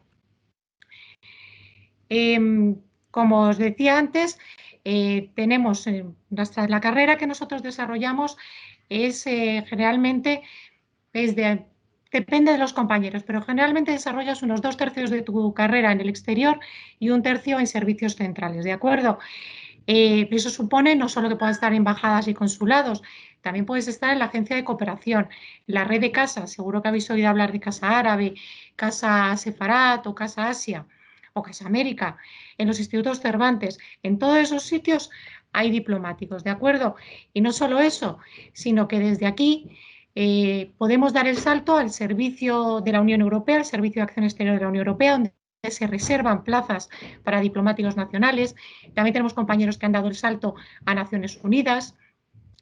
Y también, cuando estás destinado en España, es cierto que la labor la especialización que tenemos en relaciones internacionales cada vez es más demandada en otras instituciones del gobierno y de la administración.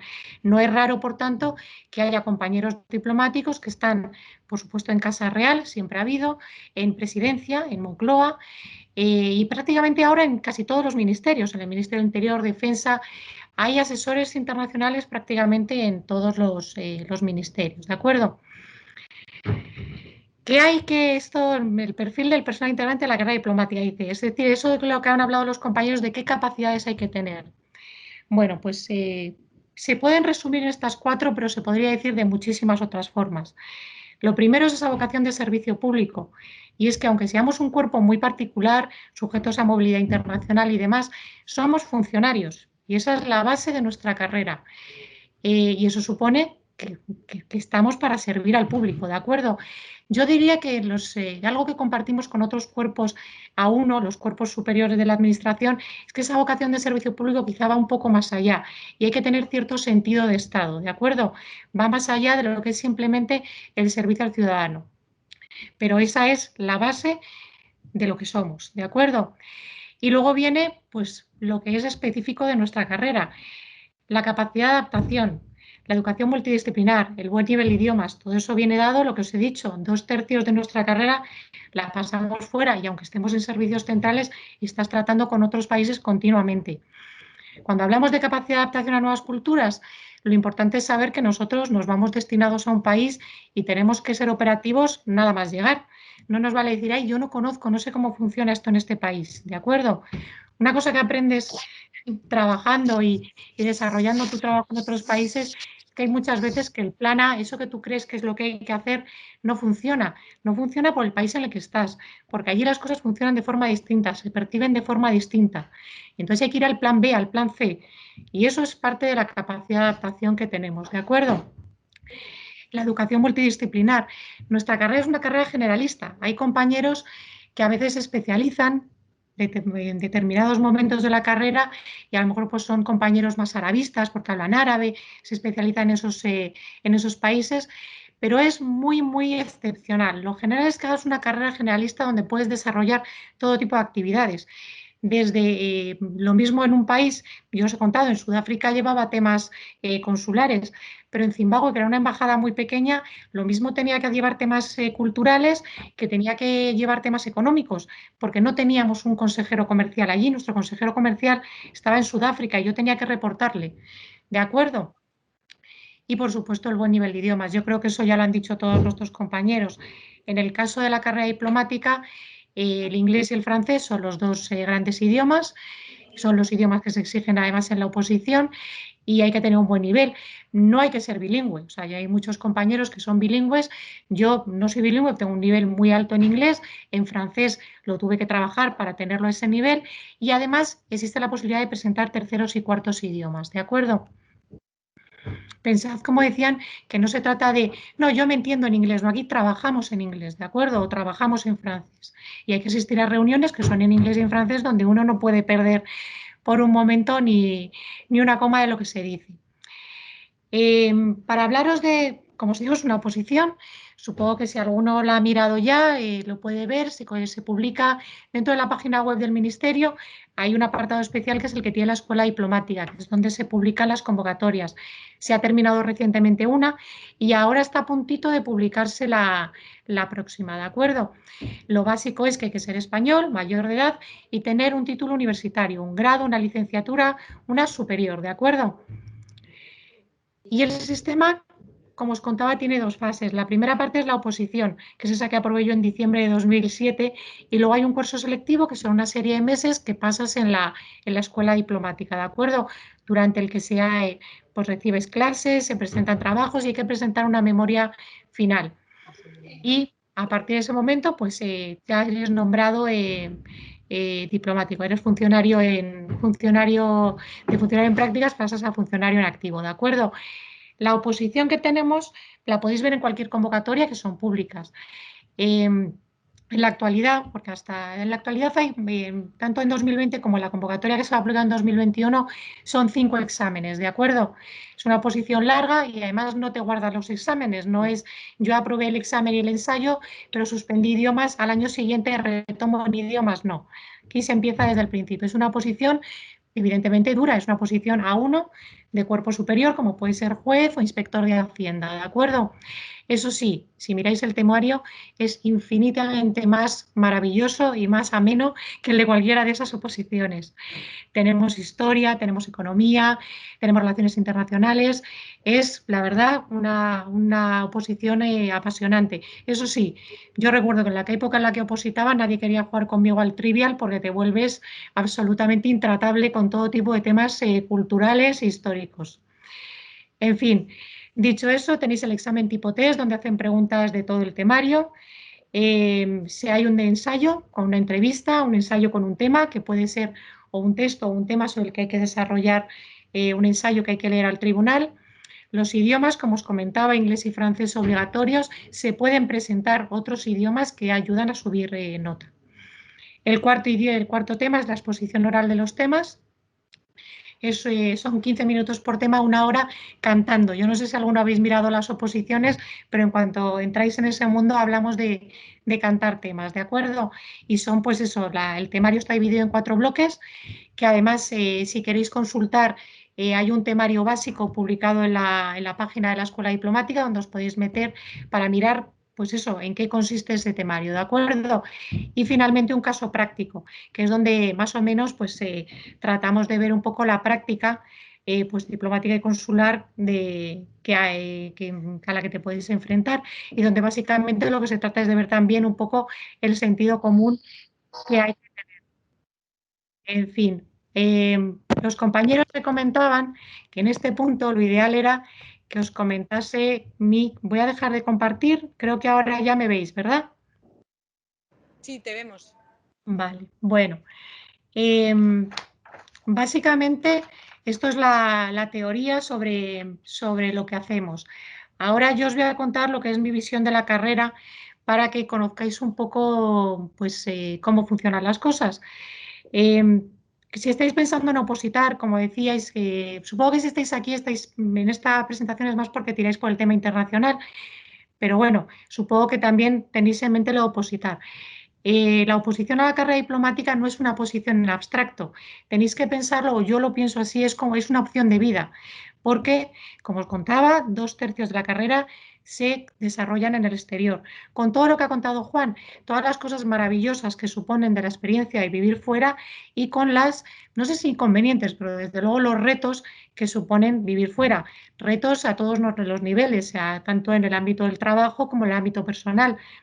No quita, vamos, yo estoy casada, tengo 2 hijos, mis hijos hicieron su guardería en Sudáfrica, su primaria en Zimbabue y ahora, bueno, pues veremos a ver el instituto donde les tocará hacerlo. La realidad de nuestro trabajo, aparte de todos pues, esos retos que os estaban contando, de las mudanzas internacionales, de buscar colegio, de llevar a tu familia contigo, de esa experiencia que supone vivir fuera y aprender cómo son las cosas, la realidad es que el trabajo de la carrera diplomática es probablemente el trabajo más interesante que puede haber. Yo recuerdo una anécdota y es que estando en Sudáfrica, al año, yo estaba cuando murió Nelson Mandela, que hubo el gran funeral aquel, al año vinieron del programa de televisión en portada para hacer pues pues justo había pasado un año para hacer un programa con gente que conoció a Mandela, hablando de él y tal. Y después de que hicieron las entrevistas, pues cenamos con ellos, la gente de la embajada, nos contaron un poco y tal. Y me acuerdo que la productora del programa nos decía, no conozco profesión más apasionante que nosotros. Conocemos a la gente más interesante, vivimos hechos históricos. Y yo me acuerdo que la miré y dije, pues no es cierto, yo creo que nuestro trabajo es aún más apasionante, porque el periodista pues, puede estar allí en el momento en el que hay un hecho histórico, pero tú has estado antes, estás durante, estás después, conoces a esas personas. Por ejemplo, para que os hagáis una idea, mientras yo estaba en Zimbabue tuvimos un golpe de Estado. el golpe de Estado que derrocó a Robert Mugabe, que era probablemente uno de los grandes popes de los dictadores africanos. Bueno, pues sí, allí hubo algún periodista, la mayoría no pudo entrar porque los aeropuertos estaban cerrados, pero nosotros lo vivimos en primera persona. Vimos los movimientos de los militares los días antes. Los días después, mientras la gente normal estaba en casa encerrada, incluido mi marido y mis hijos, yo salía con mi coche con matrícula diplomática para ir a la embajada a trabajar todos los días. La realidad es que cuando eres diplomático no eres un expatriado normal. No sois castellano-manchegos por el mundo, ni mucho menos.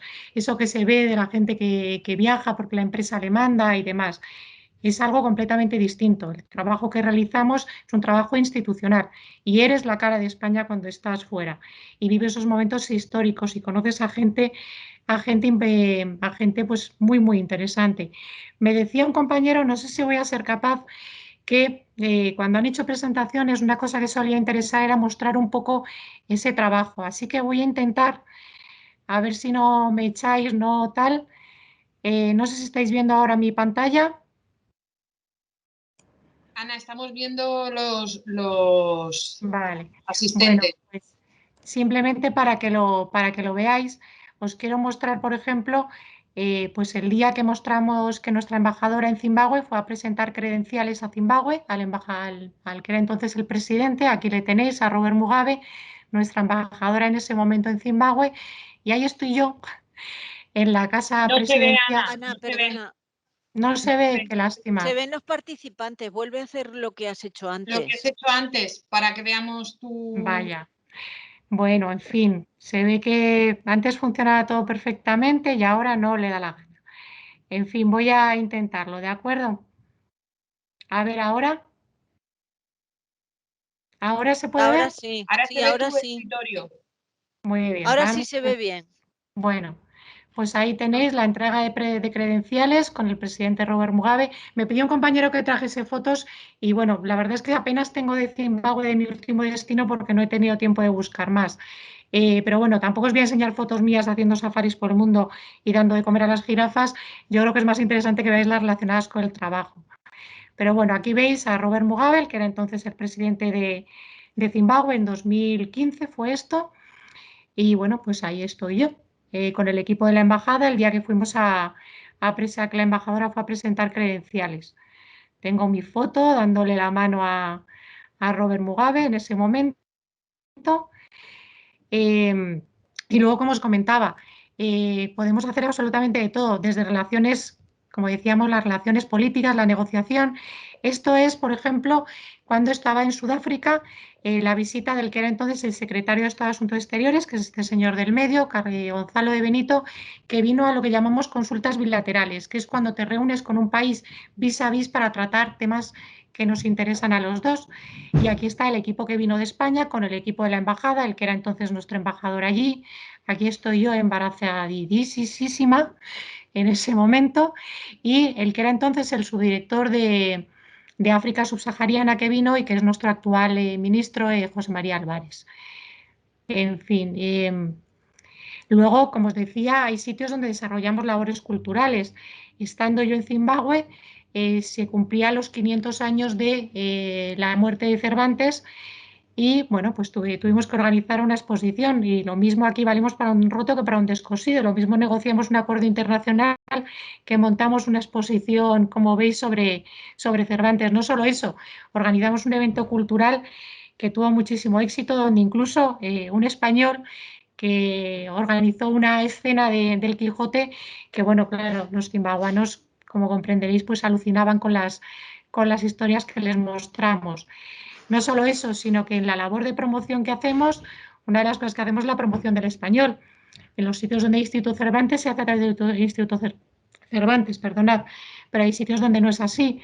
En el caso de Zimbabue, esto que veis aquí es la parte de atrás de nuestra embajada allí, que tiene una pequeña, no sé si la veis, una pequeña biblioteca de español, donde además, como veis, está decorada con un grafiti que nos hizo un grafitero español que estuvo en unas jornadas que se hicieron allí, unas jornadas culturales.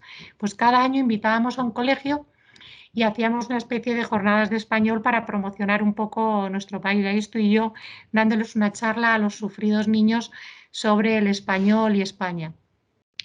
De la misma forma, os he comentado antes la labor que hacemos consular, pues aquí tenéis una de esas bodas que hemos celebrado entre un español y un amigo nuestro, Pedro, y una chica y su novia, que era una señora angoleña. ¿De acuerdo?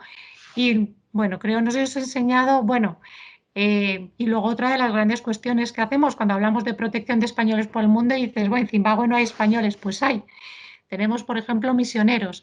Aquí a la izquierda tenéis al padre Joaquín y este es el señor Masowi, que era el director de un colegio que había a las afueras de Harare, el Colegio San Vincent, donde, si veis ahí, que visitamos en muchas ocasiones, de hecho, y que, entre otras cosas, lo que tenían eran proyectos de algunas ONGs españolas. En este caso, si veis atrás, estaban haciendo un pabellón que era con dinero de Manos Unidas. En fin, simplemente para que os hagáis una idea del trabajo que podemos hacer cuando estamos fuera. Aparte de eso, simplemente ya para terminar, quería, no sé si alguno con esto, haceros, como os he dicho antes, que conozcáis un poquito más lo que es la carrera. Y otra de las cuestiones que me parece importante es acabar con los mitos que hay alrededor de nuestra carrera. Uno de ellos es que esto es una carrera de hombres. Es cierto que lo fue una carrera de hombres y de hecho actualmente de esos 900 y pico diplomáticos que hay, en torno a un tercio somos mujeres. Esto es como el ejército. Hasta un cierto año en el que no entraban las mujeres en la carrera, han empezado a entrar primero tímidamente y ahora ya las últimas promociones son prácticamente 50% hombres y mujeres, ¿de acuerdo?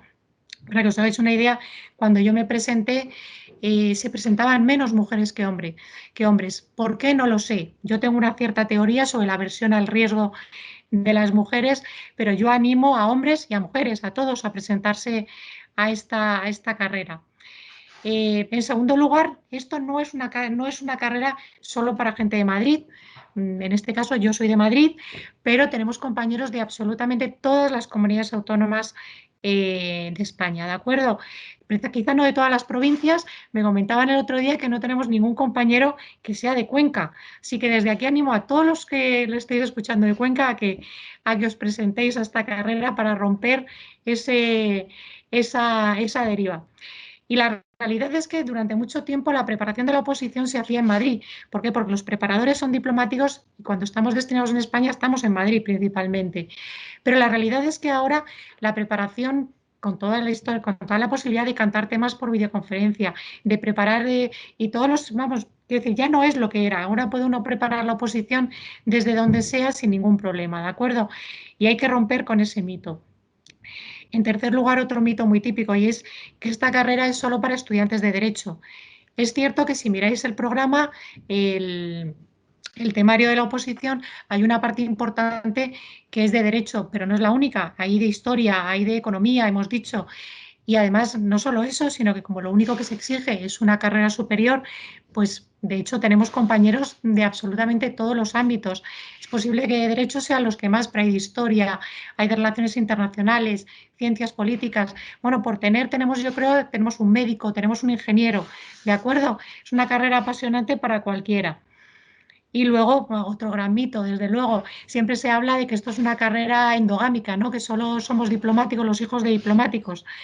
En fin, bueno, es cierto, es evidente, tiene que haber, esto es como los médicos, el médico que se hace médico porque su padre es, cuando hay una cierta tradición, pero yo os digo, en mi caso, por ejemplo, no es que no haya diplomáticos, es que en mi familia no hay ni siquiera funcionarios, y esa es la tónica general, ¿de acuerdo? El que haya algún compañero que tenga padres o madre diplomática es prácticamente anecdótico, ¿de acuerdo?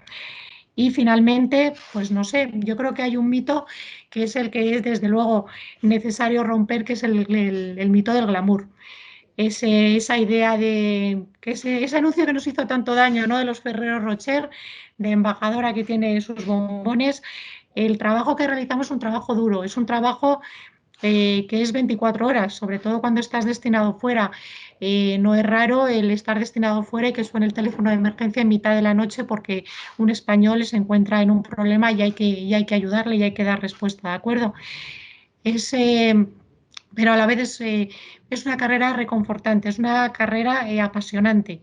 Y yo os animo a todos a que por lo menos echéis un vistazo a la página de la Escuela Diplomática para que veáis un poco cuál es la base, de dónde partimos, y a partir de ahí pues os empecéis a plantear la posibilidad de presentaros esta oposición y de formar parte de la carrera diplomática. Y hasta ahí puedo llegar. No sé si a partir de aquí pues ya las preguntas que nos queráis hacer.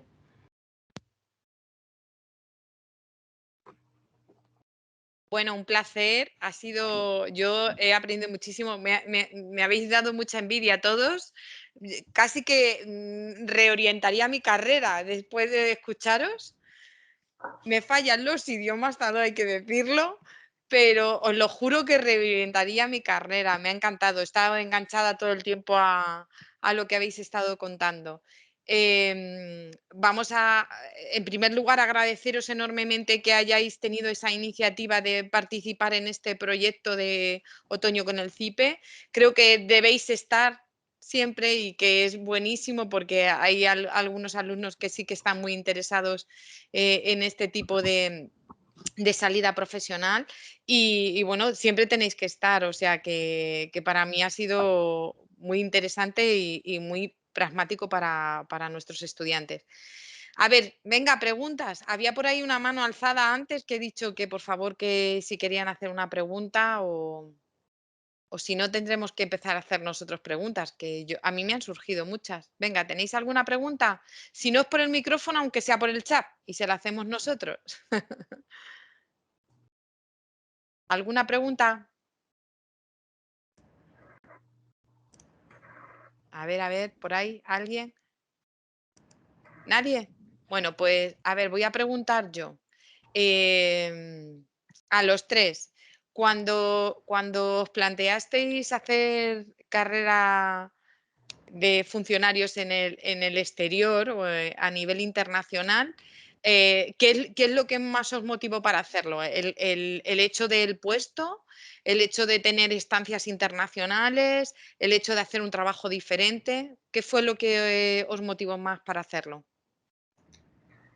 Bueno, yo creo que tenemos que puntualizar lo primero, que los tres somos funcionarios de la Administración General del Estado, porque Vale.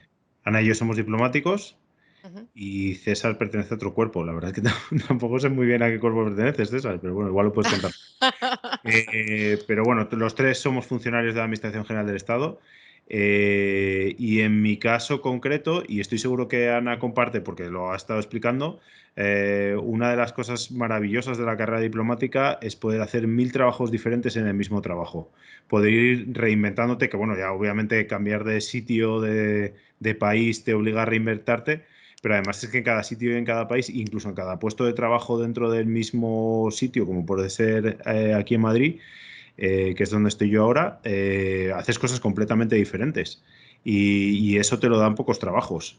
Aparte, bueno, por supuesto, del mundo internacional y de poder representar a tu país, que eso es básico, tener una vocación de servicio público. Pero para mí eso fue fundamental. Eso fue una de las cosas más importantes que me llevó a optar por esta vía. Pues yo, si me permitís, en mi caso, yo creo que hay una palabra que es lo que ha dicho Juan, que es la vocación. Esto, quiero decir, como he dicho antes, no es una oposición normal. Quiero decir, uno puede decir, bueno, ¿qué prefiero ser, notario o registrador? ¿No?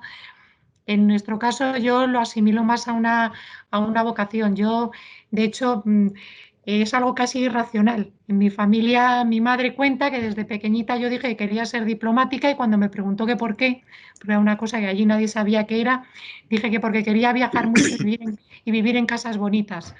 Se ve que vi alguna película, algo vi, no sé muy bien. El caso es que aquello que llevo diciendo desde pequeña, pues bueno, luego se fue materializando, aprendiendo los idiomas, cuando estudié la carrera y me fui orientando, mi Erasmus, todas esas cosas, y esa vocación pues se fue empezando a hacer algo real. Y bueno, pues pasas de esa imagen ideal a de repente empezar a informarte y ver qué es eso y ver que realmente es tan interesante como tú creías o más, porque una vez que entras aquí dentro, esto se vuelve una montaña rusa. En mi caso, y aprovecho para confirmar que soy de Cuerpo de Gestión de la Administración del Estado y también tengo una posición aprobada de personal de Administración y Servicios de una universidad, en este caso de la Universidad de Málaga, anecdóticamente, pero bueno, como funcionario de un cuerpo general me permite una movilidad entre todos los ministerios. Tuve la oportunidad de terminar en exteriores y en mis previsiones no estaba salir fuera, pero pues no es lo normal. La movilidad normalmente es nacional, pero tienen que saber los funcionarios que tienen posibilidad de trabajar en las embajadas, en los consulados, en el área de administración. El personal diplomático lleva unas tareas, pero en cada embajada hay otras labores que hacer, aparte de las labores de asistencia, ejecutivas, administrativas y auxiliares. Y también hay posibilidades en las consejerías de educación, las consejerías de trabajo, consejerías de turismo, consejerías técnicos y comerciales, donde son sectoriales en cada embajada, donde hay funcionarios no necesariamente pertenecientes a la carrera diplomática, que básicamente son los que están en cualquier embajada. Muy bien. ¿Alguna pregunta más?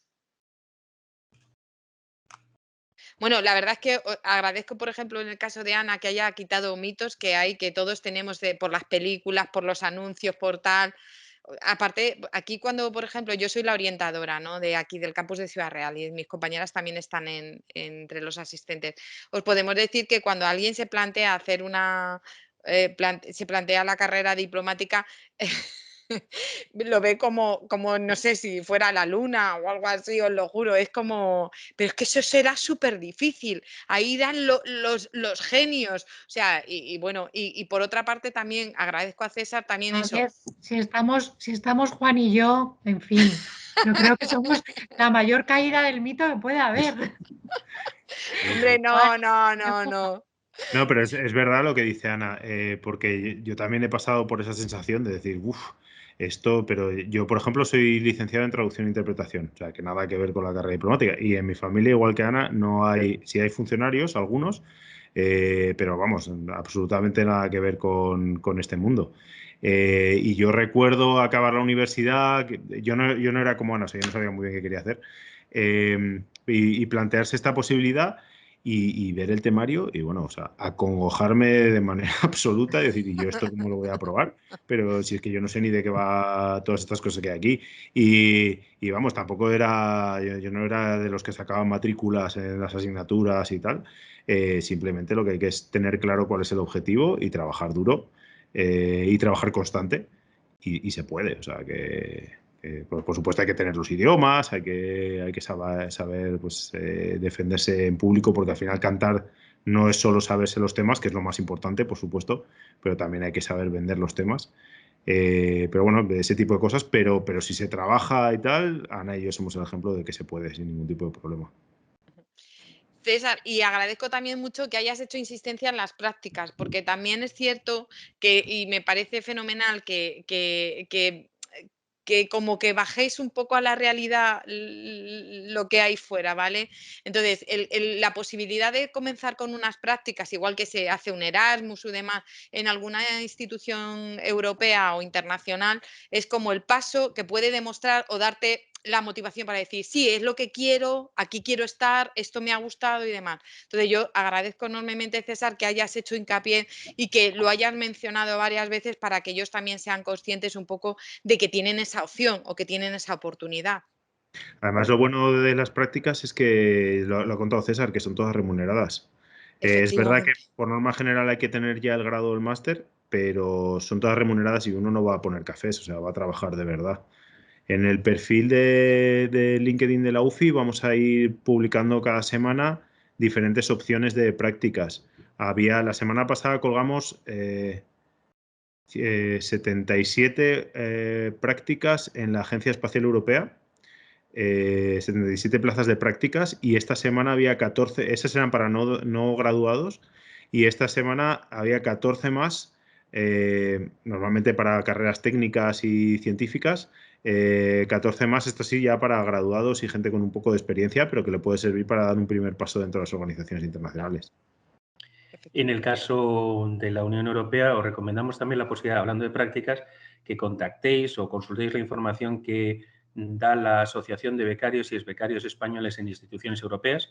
Es una asociación, lógicamente, de los que estuvieron, los que están y ojalá de los que estarán, que es de BCUE, se llama BCUE, Becarios Unión Europea, y allí dan incluso consejos, criterios, ejemplos de cartas de motivación y demás. El número de oportunidades, os comento, en el Parlamento son 400 y pico plazas cada 6 meses y se multiplican en el caso de la comisión. La competencia es dura, la competencia, la calidad de los que se presentan es buena, forzar idiomas, y en este caso no hace falta máster en el caso de la Unión Europea. Y si hay alguien no nacional español, hay un cupo de prácticas para otros Estados miembros diferentes a la Unión Europea. Muy bien. Me preguntan por aquí, Ricardo dice, hola, buenas, yo quería preguntar a los tres cómo vivieron el proceso de oposición y cómo fueron sus primeros puestos y destinos. El proceso de oposición. Yo he preferido olvidarlo. A ver, la oposición.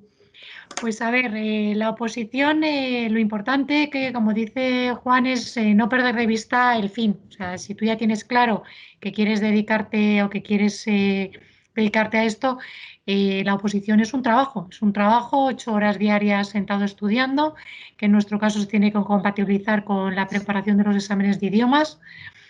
Y es un trabajo, básicamente, 6 días a la semana, y bueno, pues es duro, es así. El proceso de oposición es un proceso personal complicado que cada uno pues lo vive de una forma u otra. Luego depende, claro, yo por ejemplo, yo me presenté 5 veces porque estuve enferma entre medias en la oposición, pero vamos, todo depende. Yo, por ejemplo, una de las compañeras de la última promoción que está con nosotros ha tardado 3 años en sacársela. La media varía. Compañeros que se van a 5 o 6 años, compañeros... Es una oposición que desde luego sacarla en un año es prácticamente imposible, sin duda. Una oposición que a partir del segundo o tercer año la cosa se va consolidando, evidentemente. Y bueno, pues simplemente es eso, es una oposición, 8 horas trabajando y no perder la esperanza. Si uno quiere, se puede, hay que tomárselo en serio y estudiar. Y bueno, una vez que apruebas, pues como decía un compañero mío de promoción, dice, os veo a todos flotar. Una vez que apruebas, pues te cuesta volver a poner los pies en la tierra. Pasas los meses en la escuela diplomática, que es un curso selectivo que hay que aprobar, pero bueno, no conozco a nadie que lo haya suspendido después de haber pasado la oposición. Y bueno, y a partir de ahí, por ejemplo, en mi año había prácticas. Yo estuve 3 meses en Chipre, en nuestra embajada en Chipre, cuando era todavía funcionaria en prácticas. Y a partir de ahí te incorporas al ministerio. Y hay un periodo de hasta 4 años que puedes estar en el ministerio, pero antes de 4 años hay que salir. ¿De acuerdo? Nosotros movemos siempre con unos baremos de periodos mínimos y máximos, donde podemos estar en un puesto y en el exterior. O sea, por ejemplo, en un puesto, digamos, malo, entre comillas, un país con determinadas dificultades, puede estar un mínimo de 2, un máximo de 3 años. ¿De acuerdo? Yo, por ejemplo, estuve 4 años en Sudáfrica y 3 en Zimbabue. Luego, además, tenemos periodos más amplios. No podemos estar destinados fuera de España más de 9 años. A los 9 años hay que regresar a España. Cuando regresas a España tienes que estar un mínimo de 2 años, pero tampoco puedes estar más de 8. Es lo que hablaba de la movilidad forzosa. Yo ahora estoy empezando mi 4.º año en España. Yo porque quiero salir ya, pero si por alguna razón personal quisiera seguir, tengo que saber que tengo ese límite de hasta 8 años en España, ¿de acuerdo? Y el primer puesto pues es el más especial, evidentemente. No conozco a ningún compañero que eche pestes de su primer destino. El primer destino, da igual el país que te toque, siempre es especial. Es la primera vez que tomas conciencia de cuál es tu trabajo real. Y es especial a todos los sentidos, en todos los niveles, a nivel personal y a nivel profesional. Y además todos los destinos te marcan por una u otra razón. Y bueno, en fin, el mío fue Sudáfrica y puedo hablar maravillas y puedo echar pestes también alguna vez de Sudáfrica, pero hablaré maravillas de mi experiencia allí, de lo que aprendí en el trabajo y en el plano personal.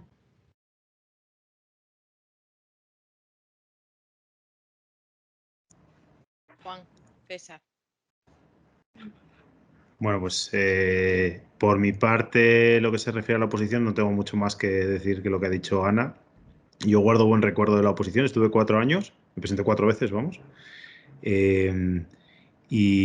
Bueno, en mi caso yo era de fuera, yo soy de Castellón, me vine a Madrid a preparar las oposiciones y lo hice en un colegio mayor en el que todo el mundo estaba opositando, entonces era muy fácil porque todos nos entendíamos perfectamente. La gente sabía que tenía que respetar a los demás y cuando estaba estudiando y no hacía falta dar muchas explicaciones porque todo el mundo estaba en lo mismo. De lo que ha dicho Ana de cuando apruebas todos flotando, yo siempre recordaré la frase de una compañera mía de promoción, que la que además preparé pues, los años anteriores los exámenes, que decía que cuando apruebas vuelves a tener la misma edad que cuando empezaste a opositar. Y bueno, es algo así, ¿eh? No le faltaba razón. Y en mi caso estuve igual que Ana unos años aquí en Madrid, empecé en políticas de desarrollo, acabé sin quererlo en recursos humanos, que casualmente ha sido a lo que me he dedicado la mayoría del tiempo estando en el ministerio. Hice prácticas también durante la escuela, en mi caso en un consulado general en Guayaquil, y la verdad es que fue una experiencia maravillosa. Guayaquil es una ciudad, bueno, un poco peligrosa, pero el trabajo consular fue espectacular. Además, tuve la suerte de tener una maestra alucinante, una compañera nuestra. Y mi primer destino fue también como cónsul general en Guinea Ecuatorial.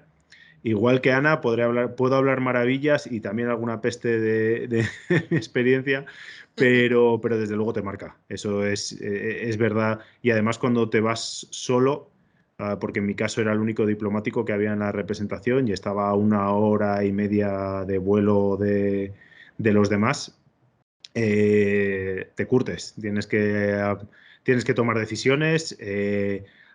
Decisiones a veces que no tienen demasiada trascendencia, pero otras sí la tienen y a veces hay que tomar las decisiones sobre el camino y aprendes muchísimo, muchísimo. Así que mi experiencia ha sido maravillosa. En el caso mío, a diferencia de lo habitual, que es lo que decía Ana, de 2/3 en el exterior, 1/3 en España, bueno, pues yo voy de camino de 2/3 en España, 1/3 en el exterior. Pero bueno, lo bueno de la carrera diplomática es que te puedes un poco acomodar y organizar dentro de los márgenes de la movilidad obligatoria a cuál sea tu realidad y tus necesidades y en función de eso, pues decidir en cada momento más o menos dónde puedes estar mejor y dónde puedes desarrollarte profesionalmente. En mi caso, mi historia es menos sexy o atractiva, en teoría, que la de mis compañeros. Es una oposición de menor rango, es un grupo A2, el de ellos es un grupo A1, es una oposición, aclarémoslo, lógicamente más fácil, más accesible, que yo en su momento tomé como una continuación de los estudios universitarios. Lo entendí como un curso extra, que era preparar una oposición, me salió bien, afortunadamente aprobé además una oposición que me interesaba en aquel momento por circunstancias personales en la Universidad de Málaga, con lo cual mi primera experiencia profesional no se separó de mi vida diaria, que era vivir en una universidad. Pasé de las aulas a los despachos.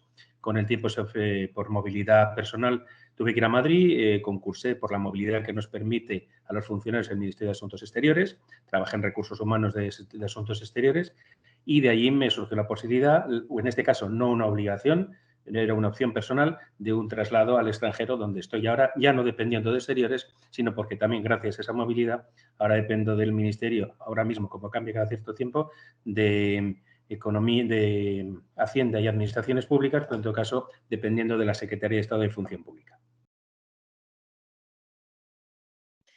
Muy interesante. A ver, hay una pregunta, hay una estudiante que dice, hola, habéis contado una anécdota sobre un golpe de Estado que tuvo lugar y me preguntaba si en general el personal diplomático recibe algún tipo de formación para hacer frente a este tipo de situaciones. Muchas gracias. A ver, bueno, yo tengo que decir que estuve en el golpe de Estado probablemente menos cruento que ha habido en los últimos años, pero bueno, en fin. A ver, tenemos, cuando estamos durante la escuela, por ejemplo, nosotros hicimos una parte del curso, por ejemplo, con el ejército, con el CSDEN. Sabemos también para cuando vas destinado a un puesto especialmente complicado, tenemos unos cursos de situaciones de riesgo y demás que los da, me parece que es Guardia Civil. Yo en el caso, como me fui directamente de Sudáfrica a Zimbabue, no lo hice, pero por ejemplo mi embajadora, que sí venía de España, sí que lo hizo en España antes de venir. Si quieres, hay formación y no hay ningún problema. No todas, a ver, que yo he pasado 7 años fuera y tampoco no se trata de que todo sea peligroso ni que todos nuestros días sean súper emocionantes. La mayoría de los días estás sentado en el ordenador haciendo papeles o en reuniones y demás. Pero bueno, sí, en efecto, quiero decir, van dos, por una parte está la formación que te dan en materia de seguridad, que te dan en la escuela, que te dan antes de salir destinado fuera y demás, y luego está una cosa que se llama sentido común, y es que cuando tú estás en el país y conoces el país sabes lo que puedes hacer y lo que no. O sea, yo recuerdo cuando he contado que ese primer día después de que los tanques saliesen a la calle, salí con mi coche para ir a la embajada, el primer día no salí alegre de la vida, salí de una calle donde vivía pequeñita, salí a una calle principal, me asomé a ver cómo estaba la cosa, antes de eso había hablado con mi colega británico, había hablado con, en fin, quiero decir, no nos lanzamos a la aventura, no somos ni mucho menos temerarios. De hecho, procuramos no convertirnos en una emergencia consular. Para eso ya tenemos españoles por el mundo que atraviesan África en bici y cosas de ese tipo que ellas ocupan de esas cosas. No, o sea, nosotros con mucha cabeza y con sentido común y con la formación que tenemos y conociendo el país y dónde estás. No todo es tan emocionante, ni mucho menos, pero bueno, pasan estas cosas, evidentemente, claro que pasan. Ha sido Alba quien ha hecho la pregunta. Y ahora Carla dice, hola, buenas. Yo quería preguntar si recomiendan alguna academia para preparar la oposición y si tuvieron un contacto previo con las organizaciones antes de aprobar la oposición. No sé si entiendo muy bien la segunda parte de la pregunta. Quiere decir, a lo mejor, creo, si no, Carla, que nos rectifique, que si, por ejemplo, hicisteis prácticas o habíais hecho alguna beca o alguna cosa en el exterior o con la embajada o... Bueno, a ver, en el caso de los diplomáticos, como decía, en la página de la Escuela Diplomática, bueno, la Escuela Diplomática primero tiene un máster de Relaciones Internacionales que cubre prácticamente todo el temario de la oposición. Lo digo por si alguno está pensando en hacer un máster, que mire el máster de la Escuela Diplomática. Además, la escuela publica el temario. Además, ahora un temario básico, porque antes te tenías que buscar un poco la vida, ahora hay un temario básico publicado. ¿De acuerdo? Además, la escuela también tiene una serie de preparadores. Es una preparación que, bueno, hay que solicitarla porque es una preparación gratuita y que está sometida a concurso. O sea, la gente se presenta y se decide quién. Y luego, fuera de eso, no hay academias como tales. Casi todos son funcionarios diplomáticos los que preparan. ¿De acuerdo? Entonces, bueno, creo que sí que hay alguna academia, por ejemplo, en Barcelona y demás. Pero como digo, la preparación ya no es lo que era. Cuando antes tenían que venir los compañeros a Madrid, ¿cómo se llama? El Colegio de Mayor, el César Carlos, ¿no? De opositores y demás. Ahora mucha gente prepara por videoconferencia y a distancia en sus provincias y vienen a los exámenes a Madrid, desde luego. Y luego yo, por ejemplo, en mi caso, yo sí que hice una asistencia técnica que se llama en el Ministerio de Asuntos Exteriores antes de aprobar, pero bueno, fue una cosa casi anecdótica, 6 meses que estuve y de hecho estuve donde estoy ahora mismo. O sea, en el año 2000, es que ya no me acuerdo, en 2005, 2006 estuve 6 meses en la subdirección donde estoy ahora mismo. Jamás en la vida pensé yo que iba a dar la vida tantas vueltas.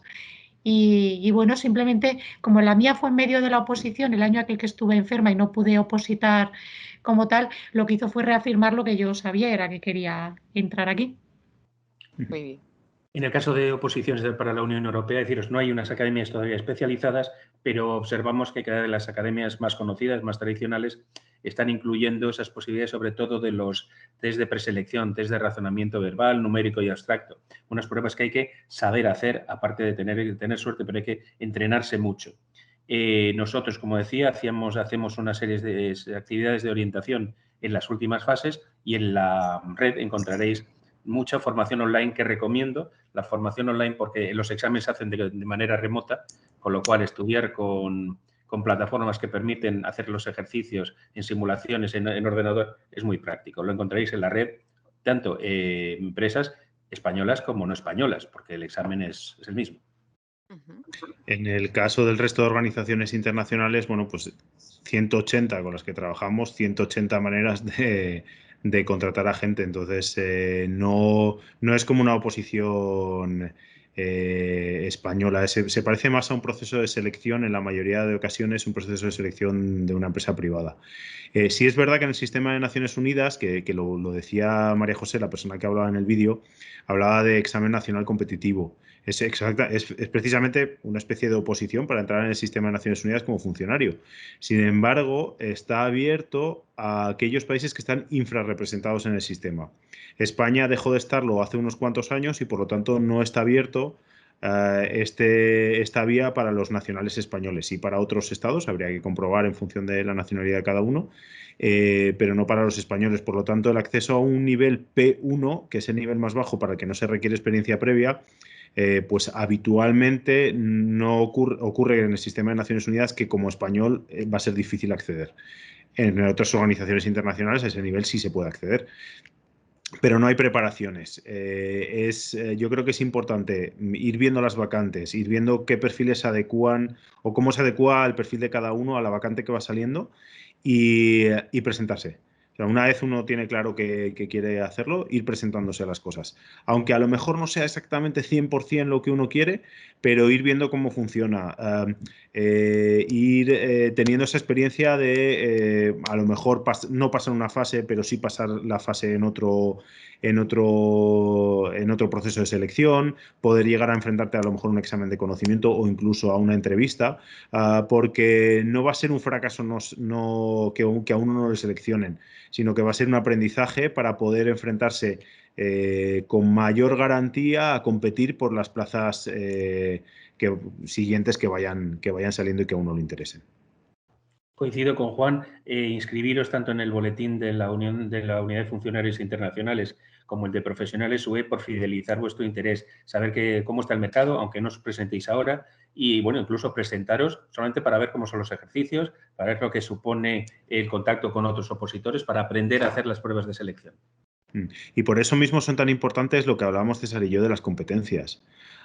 Porque sí, hay que tener los conocimientos, obviamente. O sea, que si piden un ingeniero de telecomunicaciones, pues no se va a presentar a alguien de filología árabe que no sabe ni cómo encender el ordenador, por poner un ejemplo. Vamos, que los de filología árabe saben encender los ordenadores, pero no saben cómo funcionan las redes, porque no tienen ese conocimiento. Entonces, si piden un ingeniero de telecomunicaciones, obviamente hay que ser ingeniero de telecomunicaciones. Pero además de eso, sí que van a querer saber pues, si la gente sabe trabajar en equipo, si tiene que asumir responsabilidades, si es capaz de liderar, si es capaz de resolver problemas y no crearlos, de plantear soluciones frente a los problemas, vamos, lo que viene siendo trabajar, que tampoco tiene mucho más misterio, pero si uno ha tenido esas experiencias antes, como contábamos anteriormente, pues al final va a ser capaz de exámenes situacionales, es decir, en que te pongan una situación enfrente y que tengas que explicar cómo reaccionarías tú, pues va a ser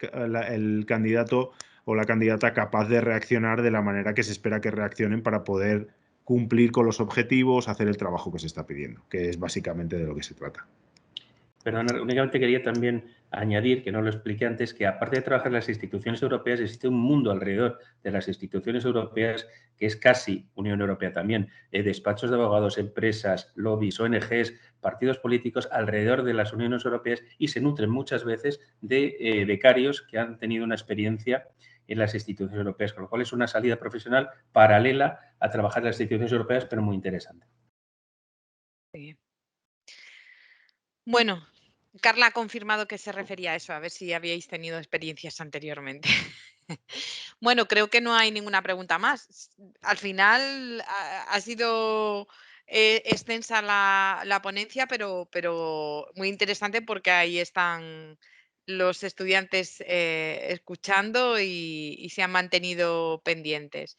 Bueno, simplemente si no hay ninguna pregunta más, volveros a dar las gracias, a decir que ojalá sigamos colaborando y teniendo la posibilidad de que vengáis a contarnos cosas y que nuestros estudiantes se puedan nutrir de vuestra tanto experiencia como vuestro conocimiento.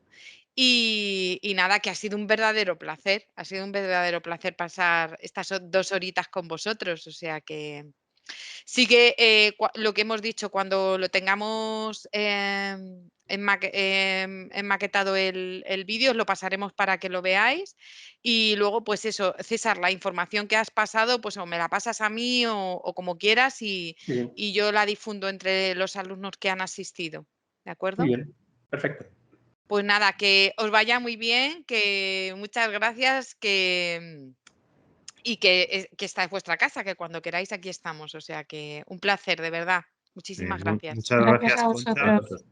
Y muchas gracias a la Universidad de Castilla-La Mancha por dejarnos este espacio y este tiempo para poder hablar con el alumnado y bueno, pues contarles esto y que luego sean ellos los que puedan decidir si realmente les interesa o no.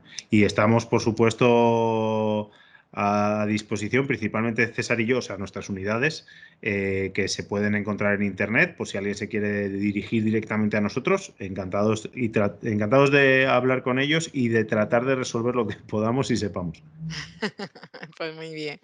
Bueno, pues nada, que os vaya bien, buen día. Muchísimas gracias, Igualmente. un placer. Realmente, hasta Hasta luego. luego, gracias.